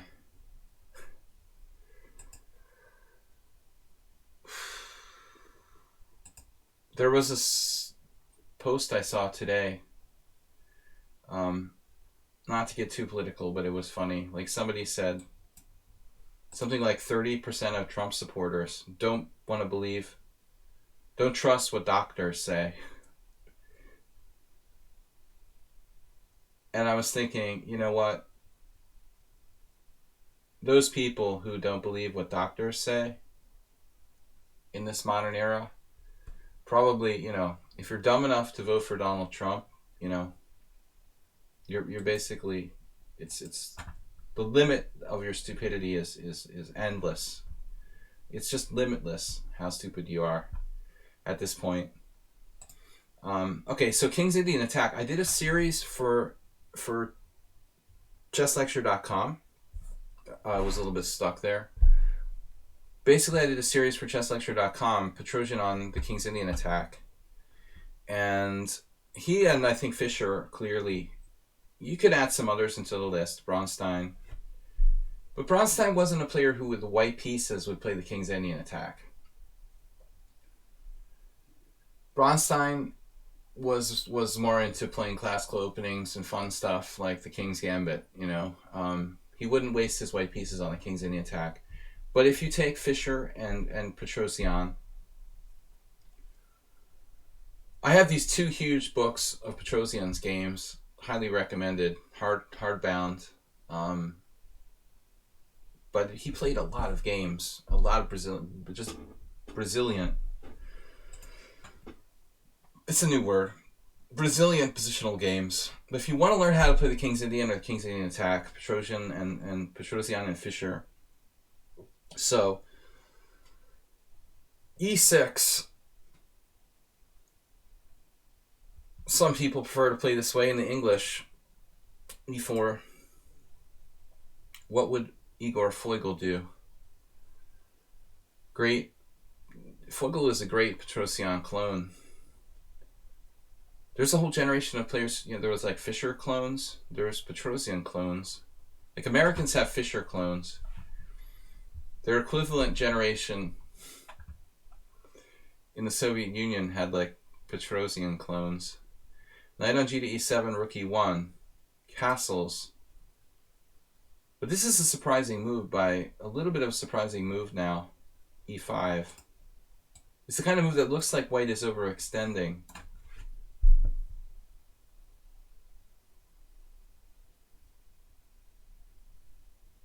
I'm sure there are Kasparov clones, but it's not easy to clone Kasparov.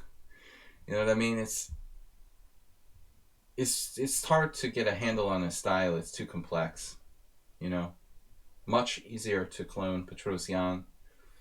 Harder to clone Fischer, but especially the younger Fischer, things like the exchange variation against Garo Khan, the Sozin. I mean, you can clone a lot of Fischer's openings, especially. He is very systematic. Harder to clone a Kasparov. So, I don't know about e5. I mean, that's a little bit weird. I feel like white should play c3 and basically try to play d4. And I worked very briefly for like 2 lessons with Mark Dvoretsky. And the only thing we worked on was the English opening and the King's Indian attack, playing against the King's Indian attack and we had basically 2 sessions, and we worked on those 2 things. So Dvoretsky, for example, he liked this idea of playing, and I still use it today, playing e5 down a tempo. We wait until white plays c3 and then play e5. We're willing to just basically lose a move against this King's Indian attack. So Petrosian here didn't want to allow that. He plays e5. I would think that black would just pop it with d6. He should be okay after d6. So I still think that probably white's best move is c3. But I personally don't like to play... This is why I don't like to play the King's Indian attack against the Sicilian. Cloning Geary, you just get a computer, man. You don't have to clone him. Just go out and download Stockfish. I mean, I think Geary is closest to a human. Basically, Geary cloned the computer style, I think. Something I wish I could do as well as he does. Ultra correct. That's the only way I can describe Geary. He's like ultra correct.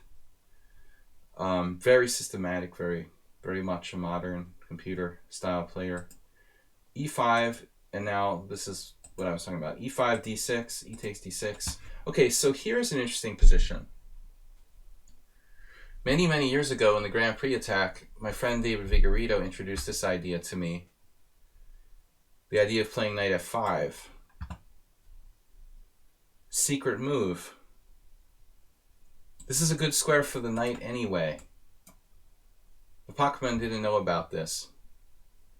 Then we could decide how we want to take with the queen or with the knight. I actually think that black is doing really okay here. So I'm not really down with the move, e5 by Petrosian early. This is a little bit simpler. Knight d2. So I think that black should be fine here. Basically, the position is equal. Then you're surprised when you see knight b3, which is another sort of Foigl idea.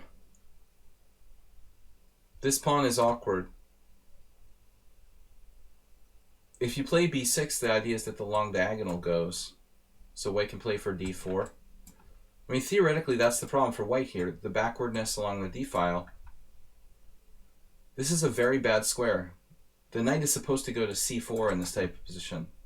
Dinakis, welcome. The knight in a King's Indian normally goes to the square c4, maybe e4. Very rarely it goes to b3. And this knight is clearly badly placed. It's very badly placed here. But does black have a good way? Does black have a good way to protect that pawn? Is b6 gonna like kill him on the long diagonal? I don't know. Let's see. I haven't seen this game. But I mean, Pachman's move is very artificial as well. The b6 is the clear question. I was expecting d4. But I guess there's a problem with the d8. Rook d8. And the other idea, bishop f4. The black queen might have nowhere to go. Yeah, Carlsen plays everything, man. He borrows other people's ideas. You can't really clone Carlsen's openings. He doesn't have his own openings. He has some things he favors slightly, but pretty much bobbing and weaving with different openings all the time. You can clone style Carlsen's endgame technique. He would be a grandmaster automatically. Queen c7, knight b3, knight d4. So why not b6? What happens here? Bishop f4. Is d4 crazy? I guess it's crazy because of rook d8.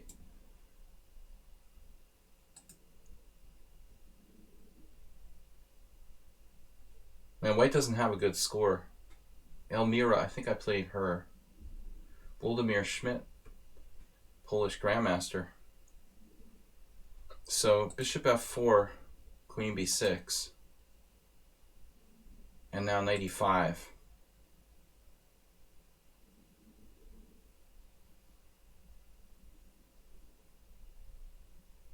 Interesting.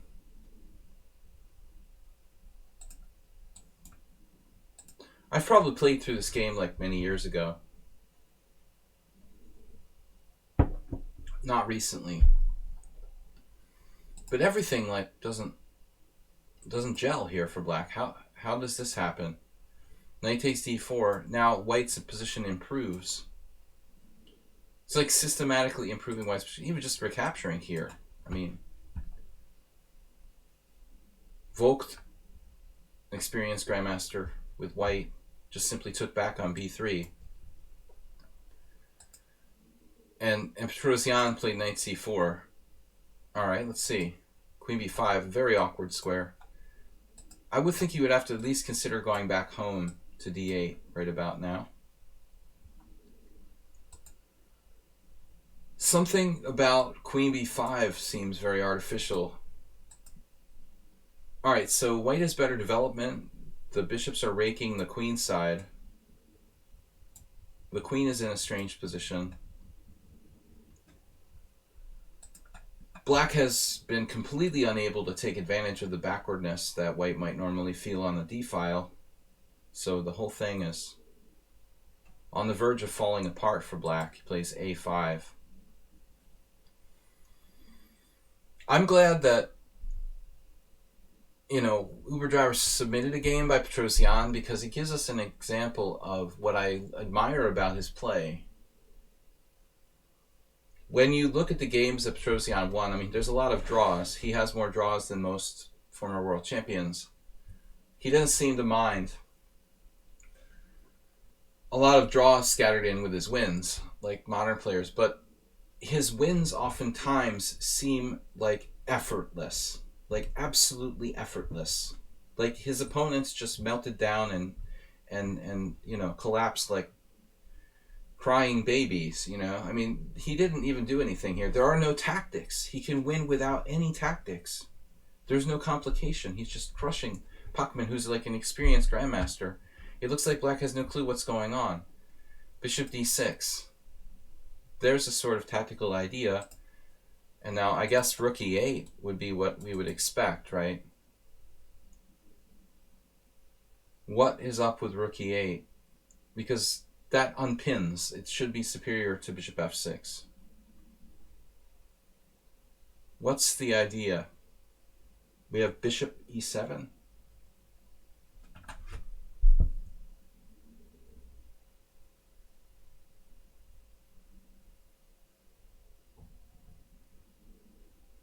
I mean, I don't see a refutation of this move on first glance. I mean, the idea is superior to bishop f6. You would unpin your knight.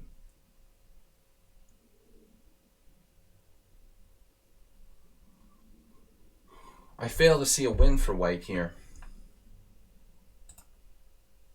There is a large positional advantage, which is apparent, you know. There is no clear win. Okay, rook e8 is clearly the best move. It's hard to explain bishop f6. I mean, that move is really awkward. Another piece on an unprotected square without getting your rook out of the pin, you know. That doesn't look like a good idea. Surprisingly, queen f3 now with another attack. And that was just a really weak move by Paschall playing bishop f6. Now, I'm waiting for like some sort of queen sacrifice with queen f6. Not really Petrosian style. He obviously looked at this, I'm sure. But there doesn't seem to be anything clear here. You probably have a draw by repetition with bishop f4 check. Only a draw, no win. So maybe the engine could find a win. This move, though, are we setting up mates with queen f6? I've seen this game a long time ago, frankly. It's just not, it's somewhere in the deep recesses of my subconscious memory, and I only saw it maybe once. But I mean, obviously this is not really a surprise. Paschall now moved his rook. Check. Yeah. This is part of it, controlling these squares here. So if you thought that Petrosian was just a positional player, h4 bishop f3 mate, or h4 bishop h3 mate, there's no way to stop it. IVYM just donated, subscribed, same thing. So as DK guy says, the Petrosian famous for his exchange sacrifices. But for me, just a general positional play, you know, to be able to beat people without taking any risks in a game, it's just ridiculous. Okay, he has certain openings like the King's Indian where he was so masterful. IVYM, thank you for subscribing, guys. So, Uber Driver, thanks for submitting. I haven't seen this game in quite a long time. Yeah, I mean, there's no defense. Mate and 4. The best move, rook takes d3. Rook takes d3, c takes d3, any move, h4 check, sack the knight, take with the pawn, and then mate in 1. Take your pick of I guess other moves as well. You've got a knight mate. Always mate with the lowest form of material, the lowest form of life. This is much more elegant. I wonder what makes Stockfish prefer knight e3 to, say, bishop h3 and knight d6. How does it decide, like, which mate in 1 is superior to the others? Okay, guys, our last 3 games for today: Stuk, Move 11, and Warnaki.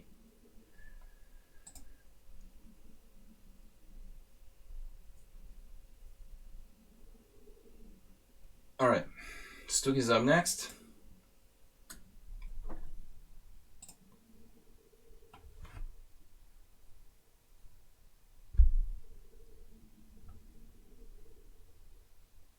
All right, Space, the Final Frontier. Thought it was an interesting game last simul. Lots of space. Yes. Stuk submitted his game with me. But, I mean, the last game we looked at, the Petrosian game, I mean, Black was, like, clueless what he was doing. It was really bad. It happens sometimes. You stumble, you know, and get yourself into an awkward position and it just gets worse and worse. But that was really an embarrassing game for Paschall. who was like a respectable grandmaster. Stook versus me. This was a good game by White, I thought. We played in our Simul, guys. We have a Simul every Sunday at 6:30 p.m. I risked the London, the modern defense against e4. Now f4, bishop g7, knight f3, c5, and now c3.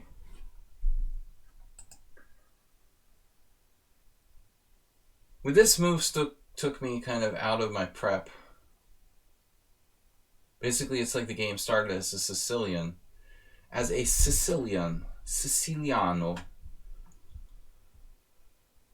But it's some kind of hybrid system with f4 and c3.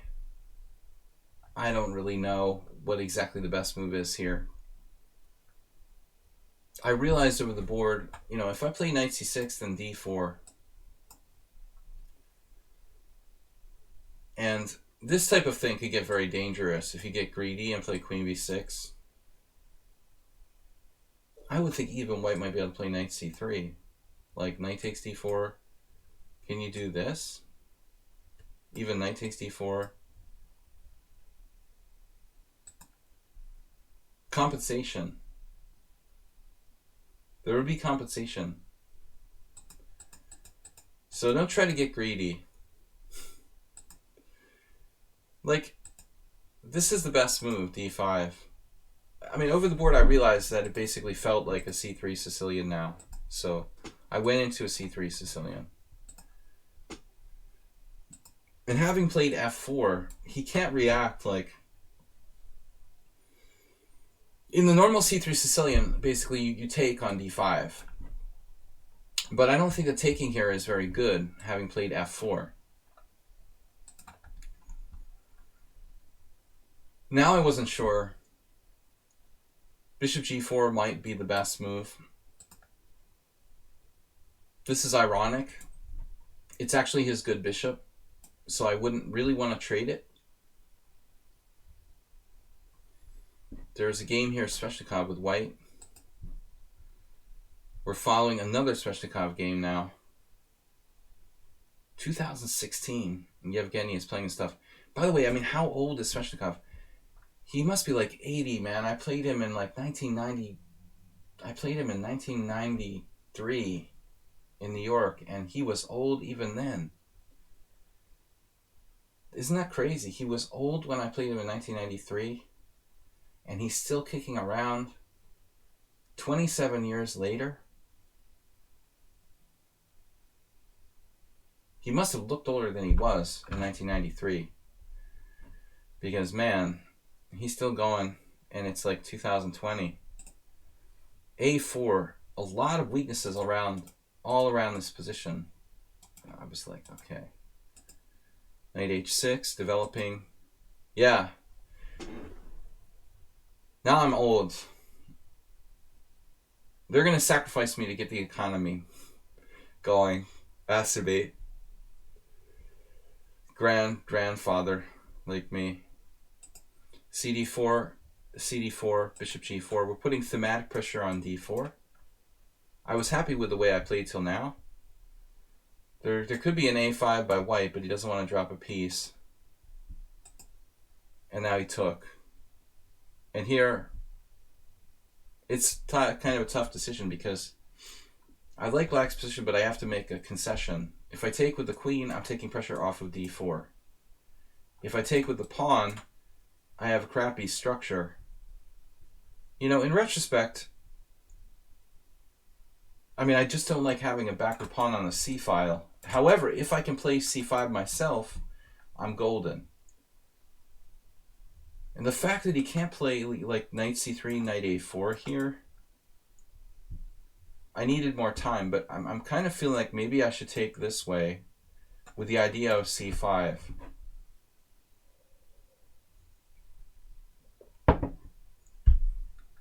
There's also the threat of knight f5 very strongly. So I would anticipate Warnaki's move a5, basically forcing me away from my plans. I might have played a5. Yeah, that's what I figured. You forced me off of this and also away from this push with c5. It's possible I have a way to play like this, trying to play c5, but if you realize, you might be able to play even b4. If you realize the priority is just to stop c5, maybe you can just shut it down completely. So I played with the queen takes. That takes pressure off of d4, gives him a little bit of breathing room. I wasn't happy about this knight on h6, honestly. I was nervous he might play g4, but I was thinking that's very, very dangerous for white.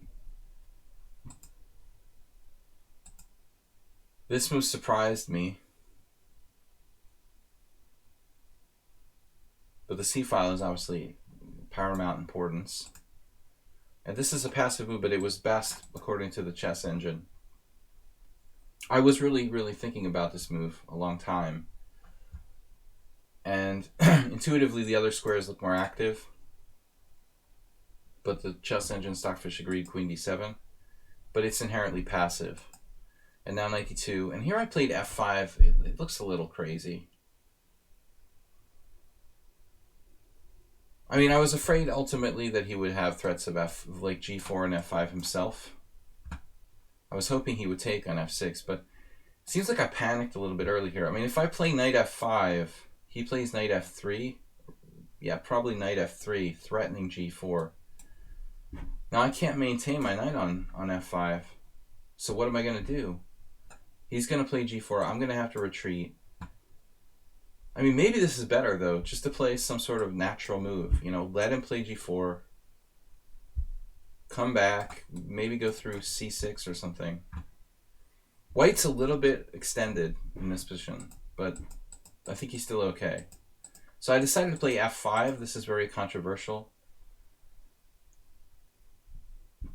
Takes away my f5 square, and now my knight has to go to the stupid square f7. He just grabs space. Prove my knight. Now this is a big problem. I didn't realize it immediately, but at some point now this starts to be a problem. And that's why I played knight h6 here. I didn't want to play knight h6.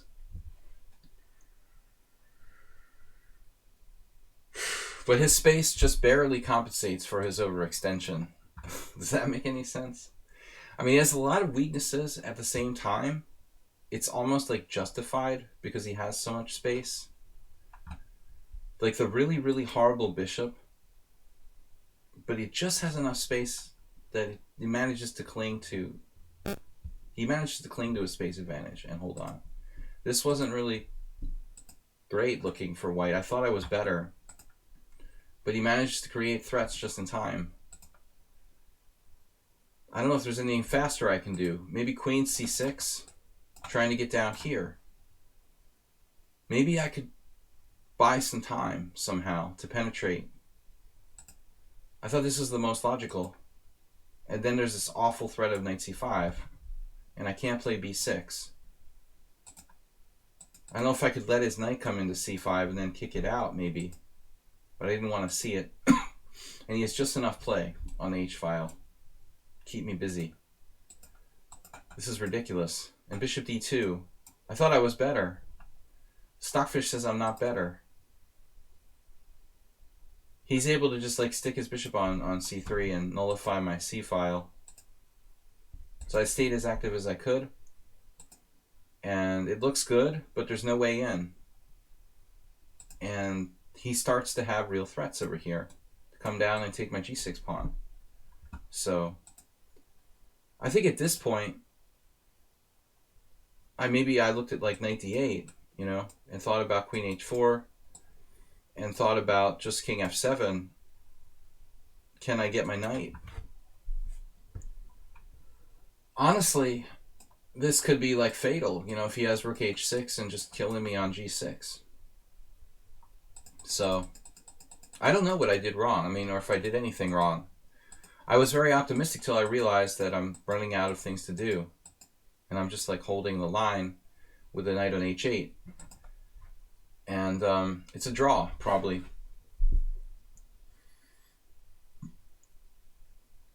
I was hesitant to play b6 and let him have the a file and rook a7. Maybe it's possible. But I mean, if he gets that as well, if he has that and that and that, you know, it's like, okay, now there's really mating threats against my g7. So I would have to play something like this. But probably it's sort of a stalemate. It looks like black is better, but white has enough space to compensate. So I eventually blundered. Time pressure here. I think I saw this, but I was going to sack the exchange. It's just like it was too optimistic. According to the computer, it's not sound. So I shouldn't have allowed it, but he has knight c5, cutting my rook off. That can get trapped. Plus he's attacking this. So if queen c6 now, my rook can get trapped on c2. But it's pretty deep. I don't know how much time my opponent had. It's almost unbelievable that rook, with all that open space there, can get trapped. White doesn't even have a white square bishop. So Stook actually missed the opportunity to win, I think. But both of us were satisfied. I admitted that at this point that I had no way to penetrate, no way to improve. The knight is a real problem on h8. So it was a good game. Stook has points for creativity. Yeah, I mean, that I think I borrowed from an Andy Soltis game. Probably any... I don't play knight h8 very often. Probably anyone who's played like the modern defense a lot has probably had to resort to defenses like that. French too. If you play like the French advanced variation with black, probably that pops up fairly frequently. I was happy it's kind of elegant, but it's in a way sort of stupid. All right, guys, we have time for two last games. So move 11 and Warnaki. Let's get to it. Good game, Stook. We agreed to a draw by repetition. Subscriber stream. This is a 5-4 game played on lichess a couple months ago. He's playing so many games. He's submitting his games from months ago. All right. Can I F this? F key is flip. All right. So move 11 is black against AJ Stone. E4, C5. Thanks for submitting a game, move 11. Been a long time. Accelerated dragon, hyper accelerated dragon. CD4, queen d4, knight f6. The Belen Lopez variation wouldn't really fly. Knight f6. That's if you're doing too many drugs, probably. I mean, I've played stupider moves than that, but that's not a real move. Knight f6. We've looked at this a lot, myself and some of my friends. I learned this originally with Grandmaster Roman Djigiashvili many years ago. There's a lot of stuff here. Still some unexplored variations. I played queen e3. So the big question is really like queen f4 or queen a4. Queen f4 is one thing. If queen f4, knight d5, and then queen e4, you have to decide between knight b6, e6, and knight b4 and knight c7. So there's like four possible variations only. And in the case of queen a4, knight d5, now white really has two primary continuations. Queen b3, and then, of course, transposing back to queen e4. I lost a game in a rapid game a couple years ago against queen b3. Anyway, so move 11's opponent doesn't know what they're doing, and they play queen e3.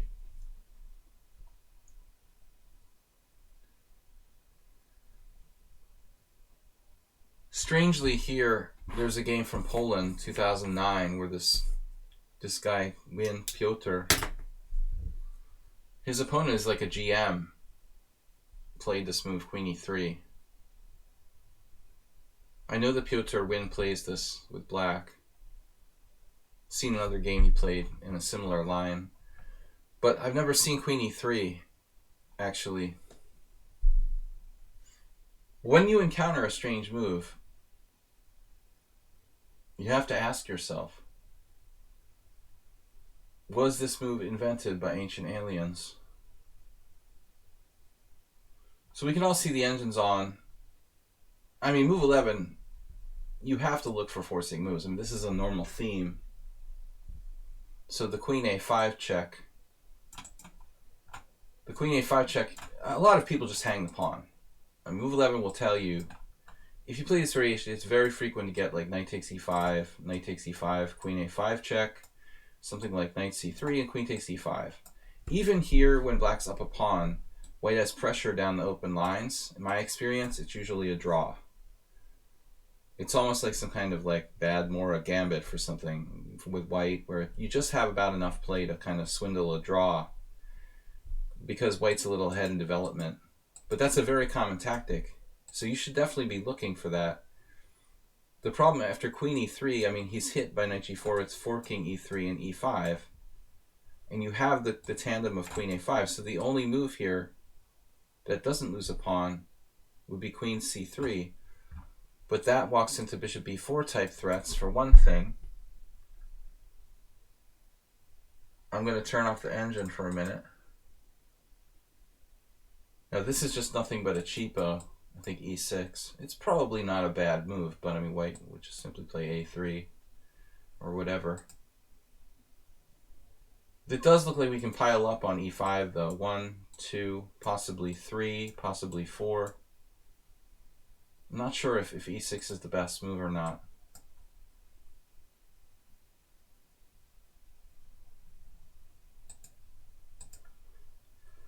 Alright, so, I mean, clearly knight g4, best move.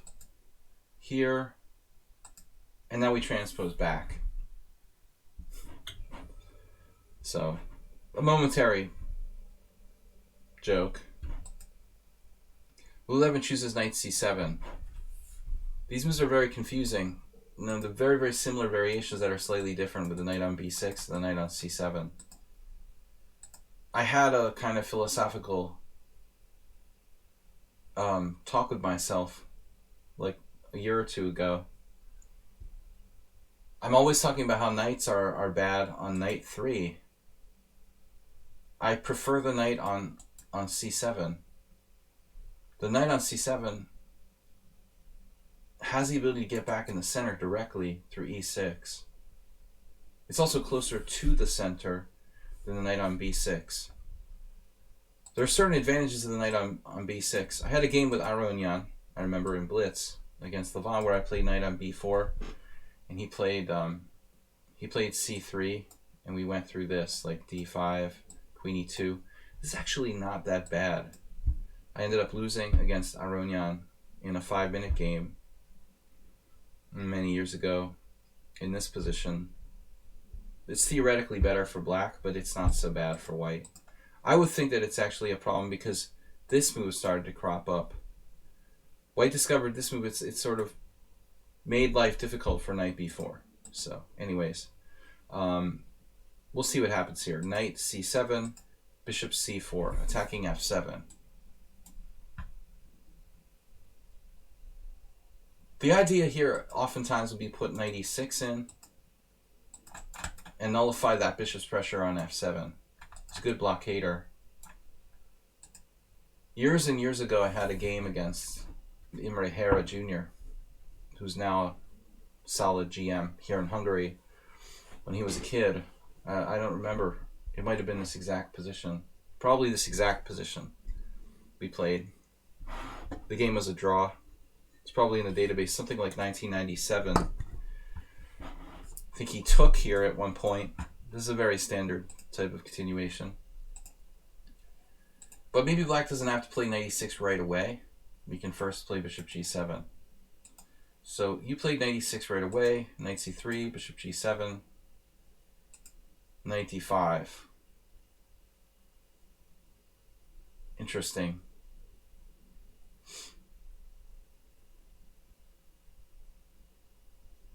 One other thing here, after bishop c4, It's actually reminding me of a game I had white. I was white against Boros Danesh, who surprised me by playing the Accelerated Dragon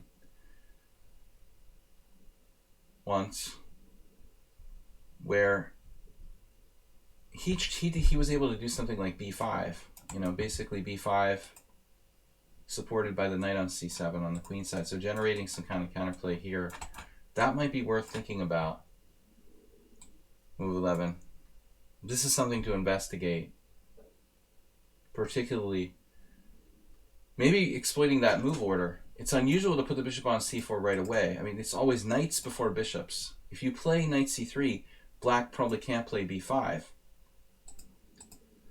So it's logical to assume that like bishop e3 might be inaccurate, bishop c4 might be inaccurate because of b5.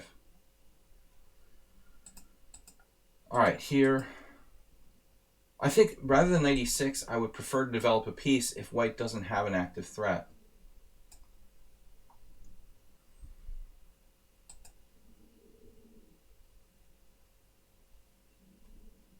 There's a game here, Shosh Bela, 1973. Must be more than one Shosh Bela. Shosh Bela, I know, was born around 1973. All right, knight e6, knight c3, bishop g7, knight d5, b5. So if bishop takes b5, queen a5 check, knight c3, a6. What's happening? Can he take this? Check, knight c3. It's just like a pawn sacrifice, sort of Benko style. Do we have enough compensation? Not sure.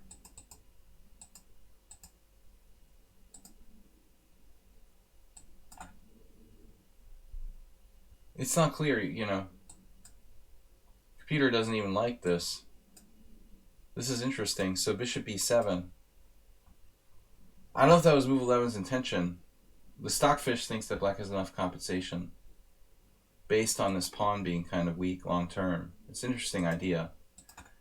So black actually doesn't get that because white played bishop e3. Also the best move according to the engine. Castles, you might want to just keep attacking while the iron is hot here, move 11. Something like a5. I don't think castles really puts any pressure on white. It also puts you in the, in the hot seat as far as tactics go. You might want to just pressure him immediately with a5. The other move the engine likes is bishop b7. But I think castles is questionable. Castles doesn't put any pressure on white. Other moves might. Even rook b8, I don't know, getting the rook. So castles. White should probably think about going nuts with h4, h5. A sharper style game. Now a5, b4. Also possible to play bishop a6. Probably doesn't do anything. Yeah.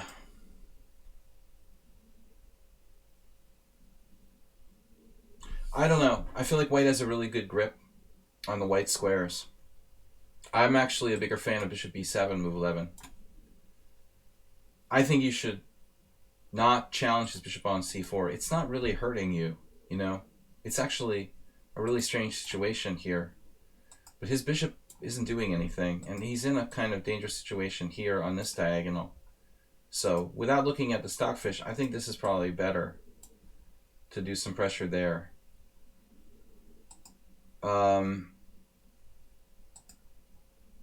Yeah, this doesn't scare me with white.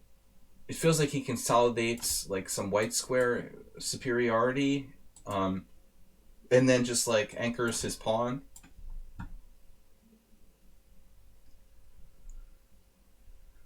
And positionally, he's just dominating you with the knight on d5.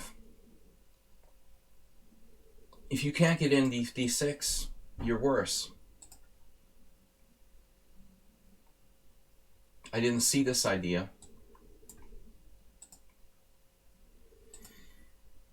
Move 11 realizes he's under pressure, but what about this?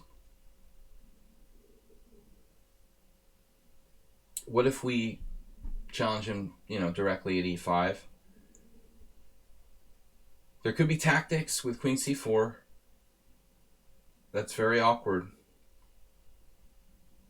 But for example, it appears like queen c4, queen a8. That wouldn't be a problem. It's awkward, but it holds. We probably have this. So I'm not sure. The oracle supports d6. You have to remember that's your fundamental plan, structurally. You kind of went off the track a little bit with knight c7. Not a bad idea, but you're always going to be worse if you can't play d6. There is this backward knight. He has created a backward pawn for himself at c2. Now this is really nasty. Botvinnik on space advantage from the chess lecture. Good move, rook e1. And now we're just sort of reduced to weakening moves that may not help us. Is there enough compensating pressure here? That's the problem. You forced him back to overprotect his key pawn. Maybe we're better off not even doing that. But I don't know. It's not an easy question to answer.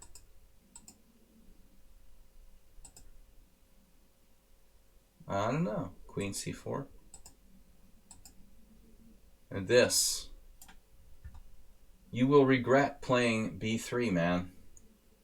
Now knight e7, knight e5, and we could turn it around. Great move.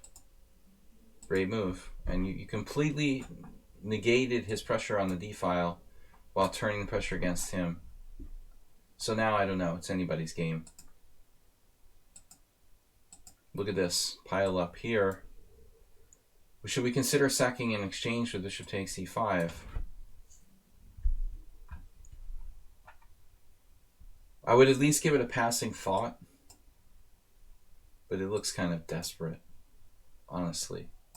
This looks really desperate. It might even lose directly with that. Yeah. Well, at least we gave it a passing thought. Alright, so here, here, here. Rook c5. The problem is he gets in here. Compensation.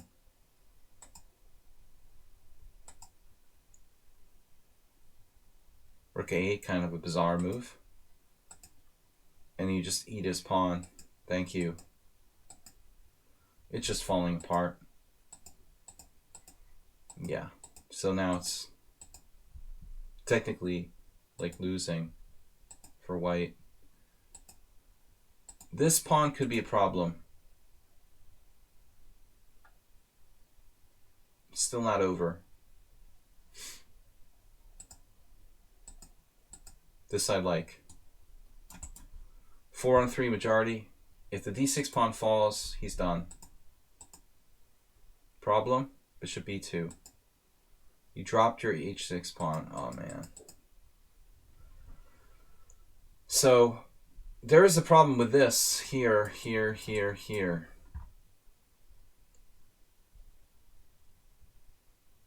Very, very touchy situation. If we play h5, king e2, e5, he's coming pretty fast there.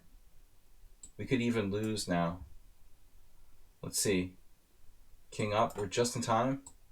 But we're going to lose our a pawn. At which point, all hell basically breaks loose in this ending. And I'm not sure. Maybe white's even winning. Very nasty situation.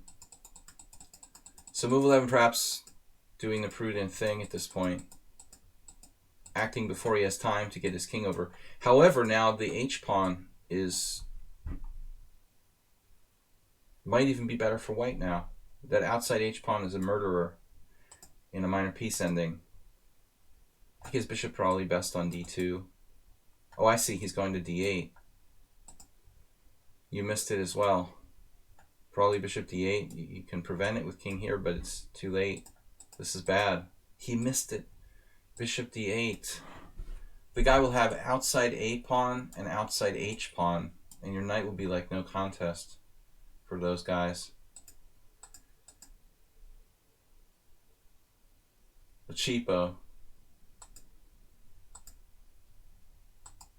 This changes everything. Wow. So this is really the key move. White's probably winning with bishop d8. After this, we have this huge threat of knight here, preventing h4, threatening knight e4, knight c5 when the whole game turns in a totally different direction.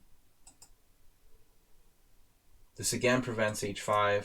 White has to play bishop d8 here. Played bishop e7 and then knight c5. Now the only chance is the h-pawn. Fanatic Chess, thanks for hosting. Yeah, maybe white isn't beyond hope here. We're in the box. Knight b3, h6, king f7, h7, king g7. You have a check. And you're in there in time. That's actually not helping. Now bishop f6 check. Takes. This is a mistake. I mean, obviously b2. b2 just wins. In blitz, he missed it. And it's just a blitz game.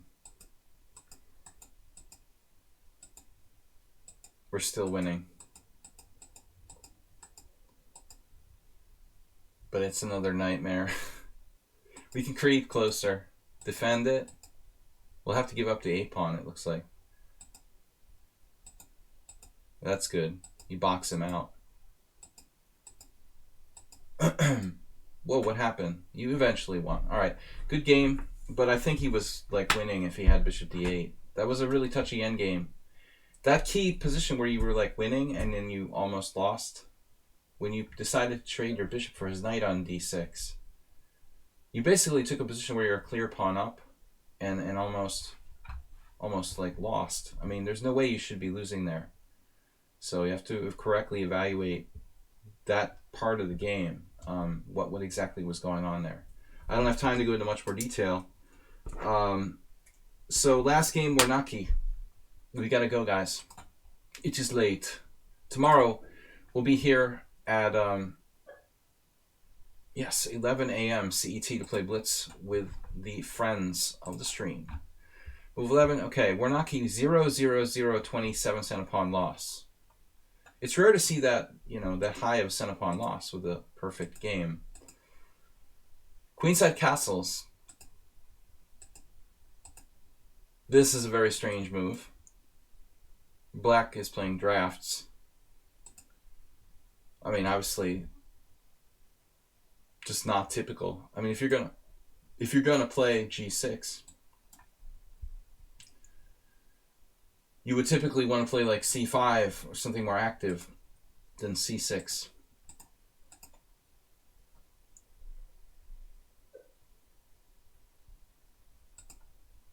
This is too passive for white. You're white. Act like you're white. Even this game here, Peter, who I don't know, this is a very hesitant move. You know, 92. Yeah, okay, I guess he can play e4. Probably that's what happens. I would play e4 now. I think white is slightly better. But I think the move that really goes to the heart of the matter is probably c4. I'm even wondering if you could play e4. Okay, c3 is not passive if your intention is to play e4. You better play e4. You've got to break. You're white, you've got to break. This is the aggressive way to play the position with c4. Bertsesh. I can't believe Iveta plays this. Like, absolutely ridiculous setup for black. Okay, so c3, knight f6, knight d2, knight d7. Now we're looking for e4. If we can play it, we're okay. We're better. The problem is, okay, pawn takes pawn, knight g5. This looks okay. But knight takes, pawn takes, and it's still okay. So I like this best. You like passivity. You did play e4. You said you liked passivity. Castles. Now white is just better. However, it's not easy to say, should we push, take, keep the tension? I like keeping the tension. Something like rook e1 looks good. You just went e5, okay, Petrosian. Now I think black should probably stay focused. Knight e8 is bad though. Yeah, e5 is a good move actually. Not always, but I think here he doesn't have a good retreat. Maybe he's very passive with knight e8. e5 is probably good. This looks funny. His knight's got no protection. Alright, it's got f5. You could play g4. If you're feeling adventurous, it's a possible move. I don't know, what does black do after g4? See, the problem is he can't play f6 without losing a piece. Maybe he can do it this way. Man, that would be scary, huh? g5, bishop takes, knight takes. How do you like this position? And knight e4.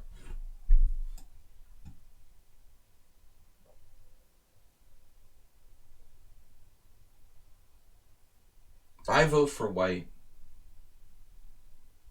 I think I prefer white here.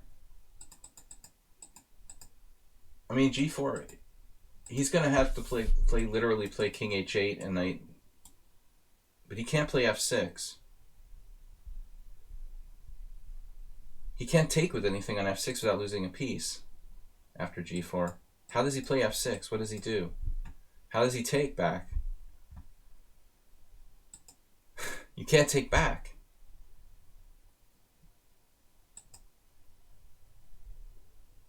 Maybe king h8, knight g8 is the only move here. Yeah. This move is an exception. The Grob is usually bad, but you have to treat every position individually.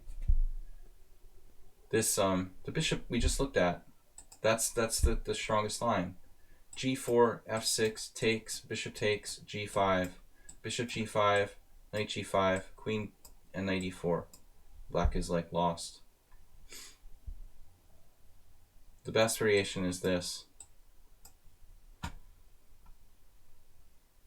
Super Grob. Anyway, you could punish his knight on h6. So you play knight b3. Petrosian influence.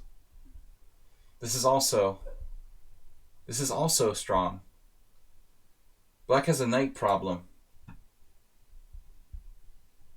Looks like he can play f6 though, unlike the other variation. Just desperately able to play. It's still better for white, but you know what I mean? The Bareyev. That's kind of sad though. He can't go to f7. Yeah, this is also very good, Warnaki. It's good in mixing with our Uber driver game, the same theme. You also have g4 now. g4 is even stronger. Bishop g5, okay, it's not bad. He doesn't seem to understand that he needs to play king h8 and knight g8. Or he won't admit, you know. Rook e8 doesn't help. Rook e1. He achieved c5. I would just ignore it. Oh, by the way, isn't this knight almost trapped? Yeah. This is really... Okay, I know that he's threatening maybe c4 here. Don't you have queen d2, knight f5, g4, knight e7? And white is massively better here. So let's see what you did. Rook e8, rook e1, c5. You took a very minor concession. I don't really want to trade pieces. And I don't want his knight coming into e4. So whatever we do here, I would prefer he takes on b3. We take with the pawn, like the Petrosian game we saw. You found a strong move, though.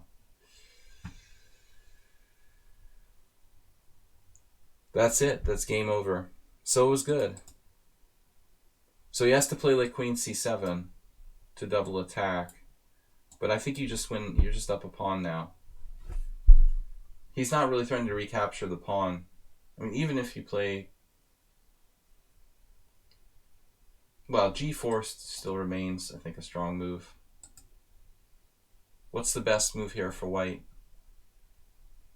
And black has no threat. Knight takes c5. How do we protect that c5 pawn?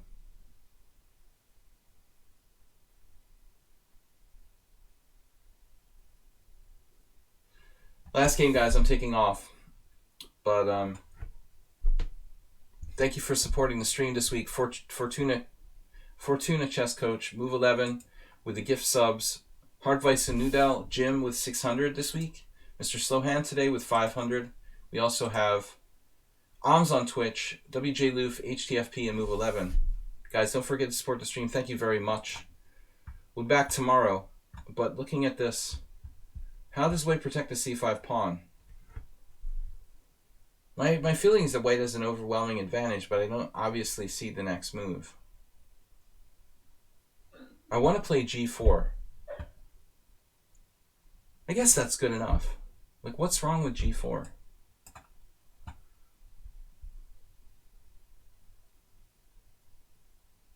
The knight's about to get trapped. f6.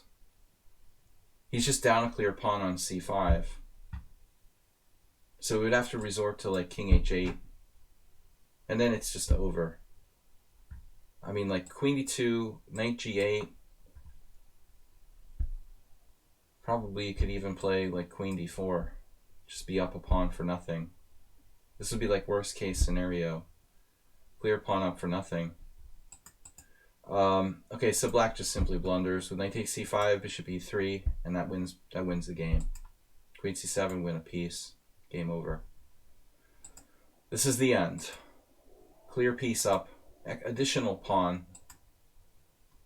And you see the weaknesses. This is what you get when you put all of your pawns on the same color. Essentially, h7, g6, f7, e6, d5, c6, b7. Checkers. Nice. Just winning. How much material are we up here? Just a rook? One rook? You know you have a bishop on this diagonal as well.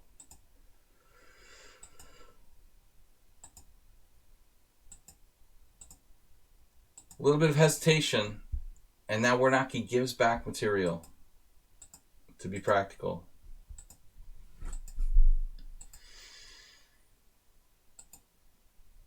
Black just misses the queen.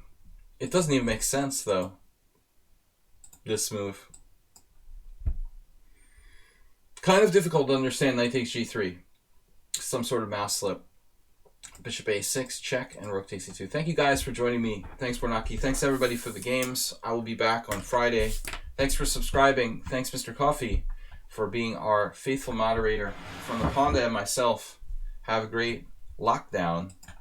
See you tomorrow for another day of virus. Bye-bye.